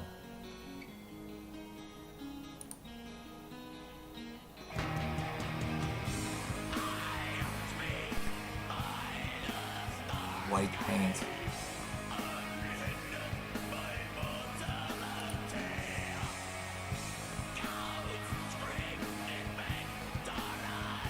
Well, at the very least, it doesn't look like... Well, they don't know anything yet about who did it. I'm actually quite happy that that's not been immediately identified, because that would have told me that it was something that was done during a protest or, you know, due to something of that variety, which they would have identified, even erroneously. You know, they would have spun that web immediately. So...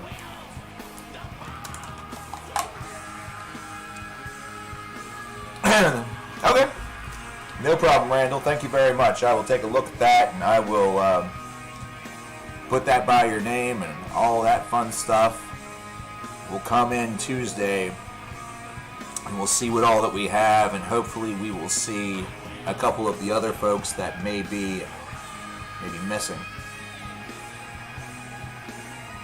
Yeah, some of you folks are still relatively new whenever it comes to the amount of time that we've been that CCAN's been active. But some of you I know are some serious old heads. Some of you guys have been around for a long, long time, and I appreciate that. I appreciate any length. That came out completely wrong, that last phrase.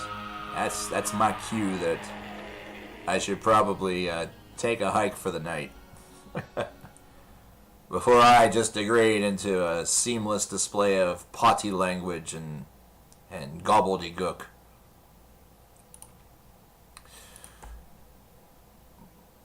But hey, thank you so much.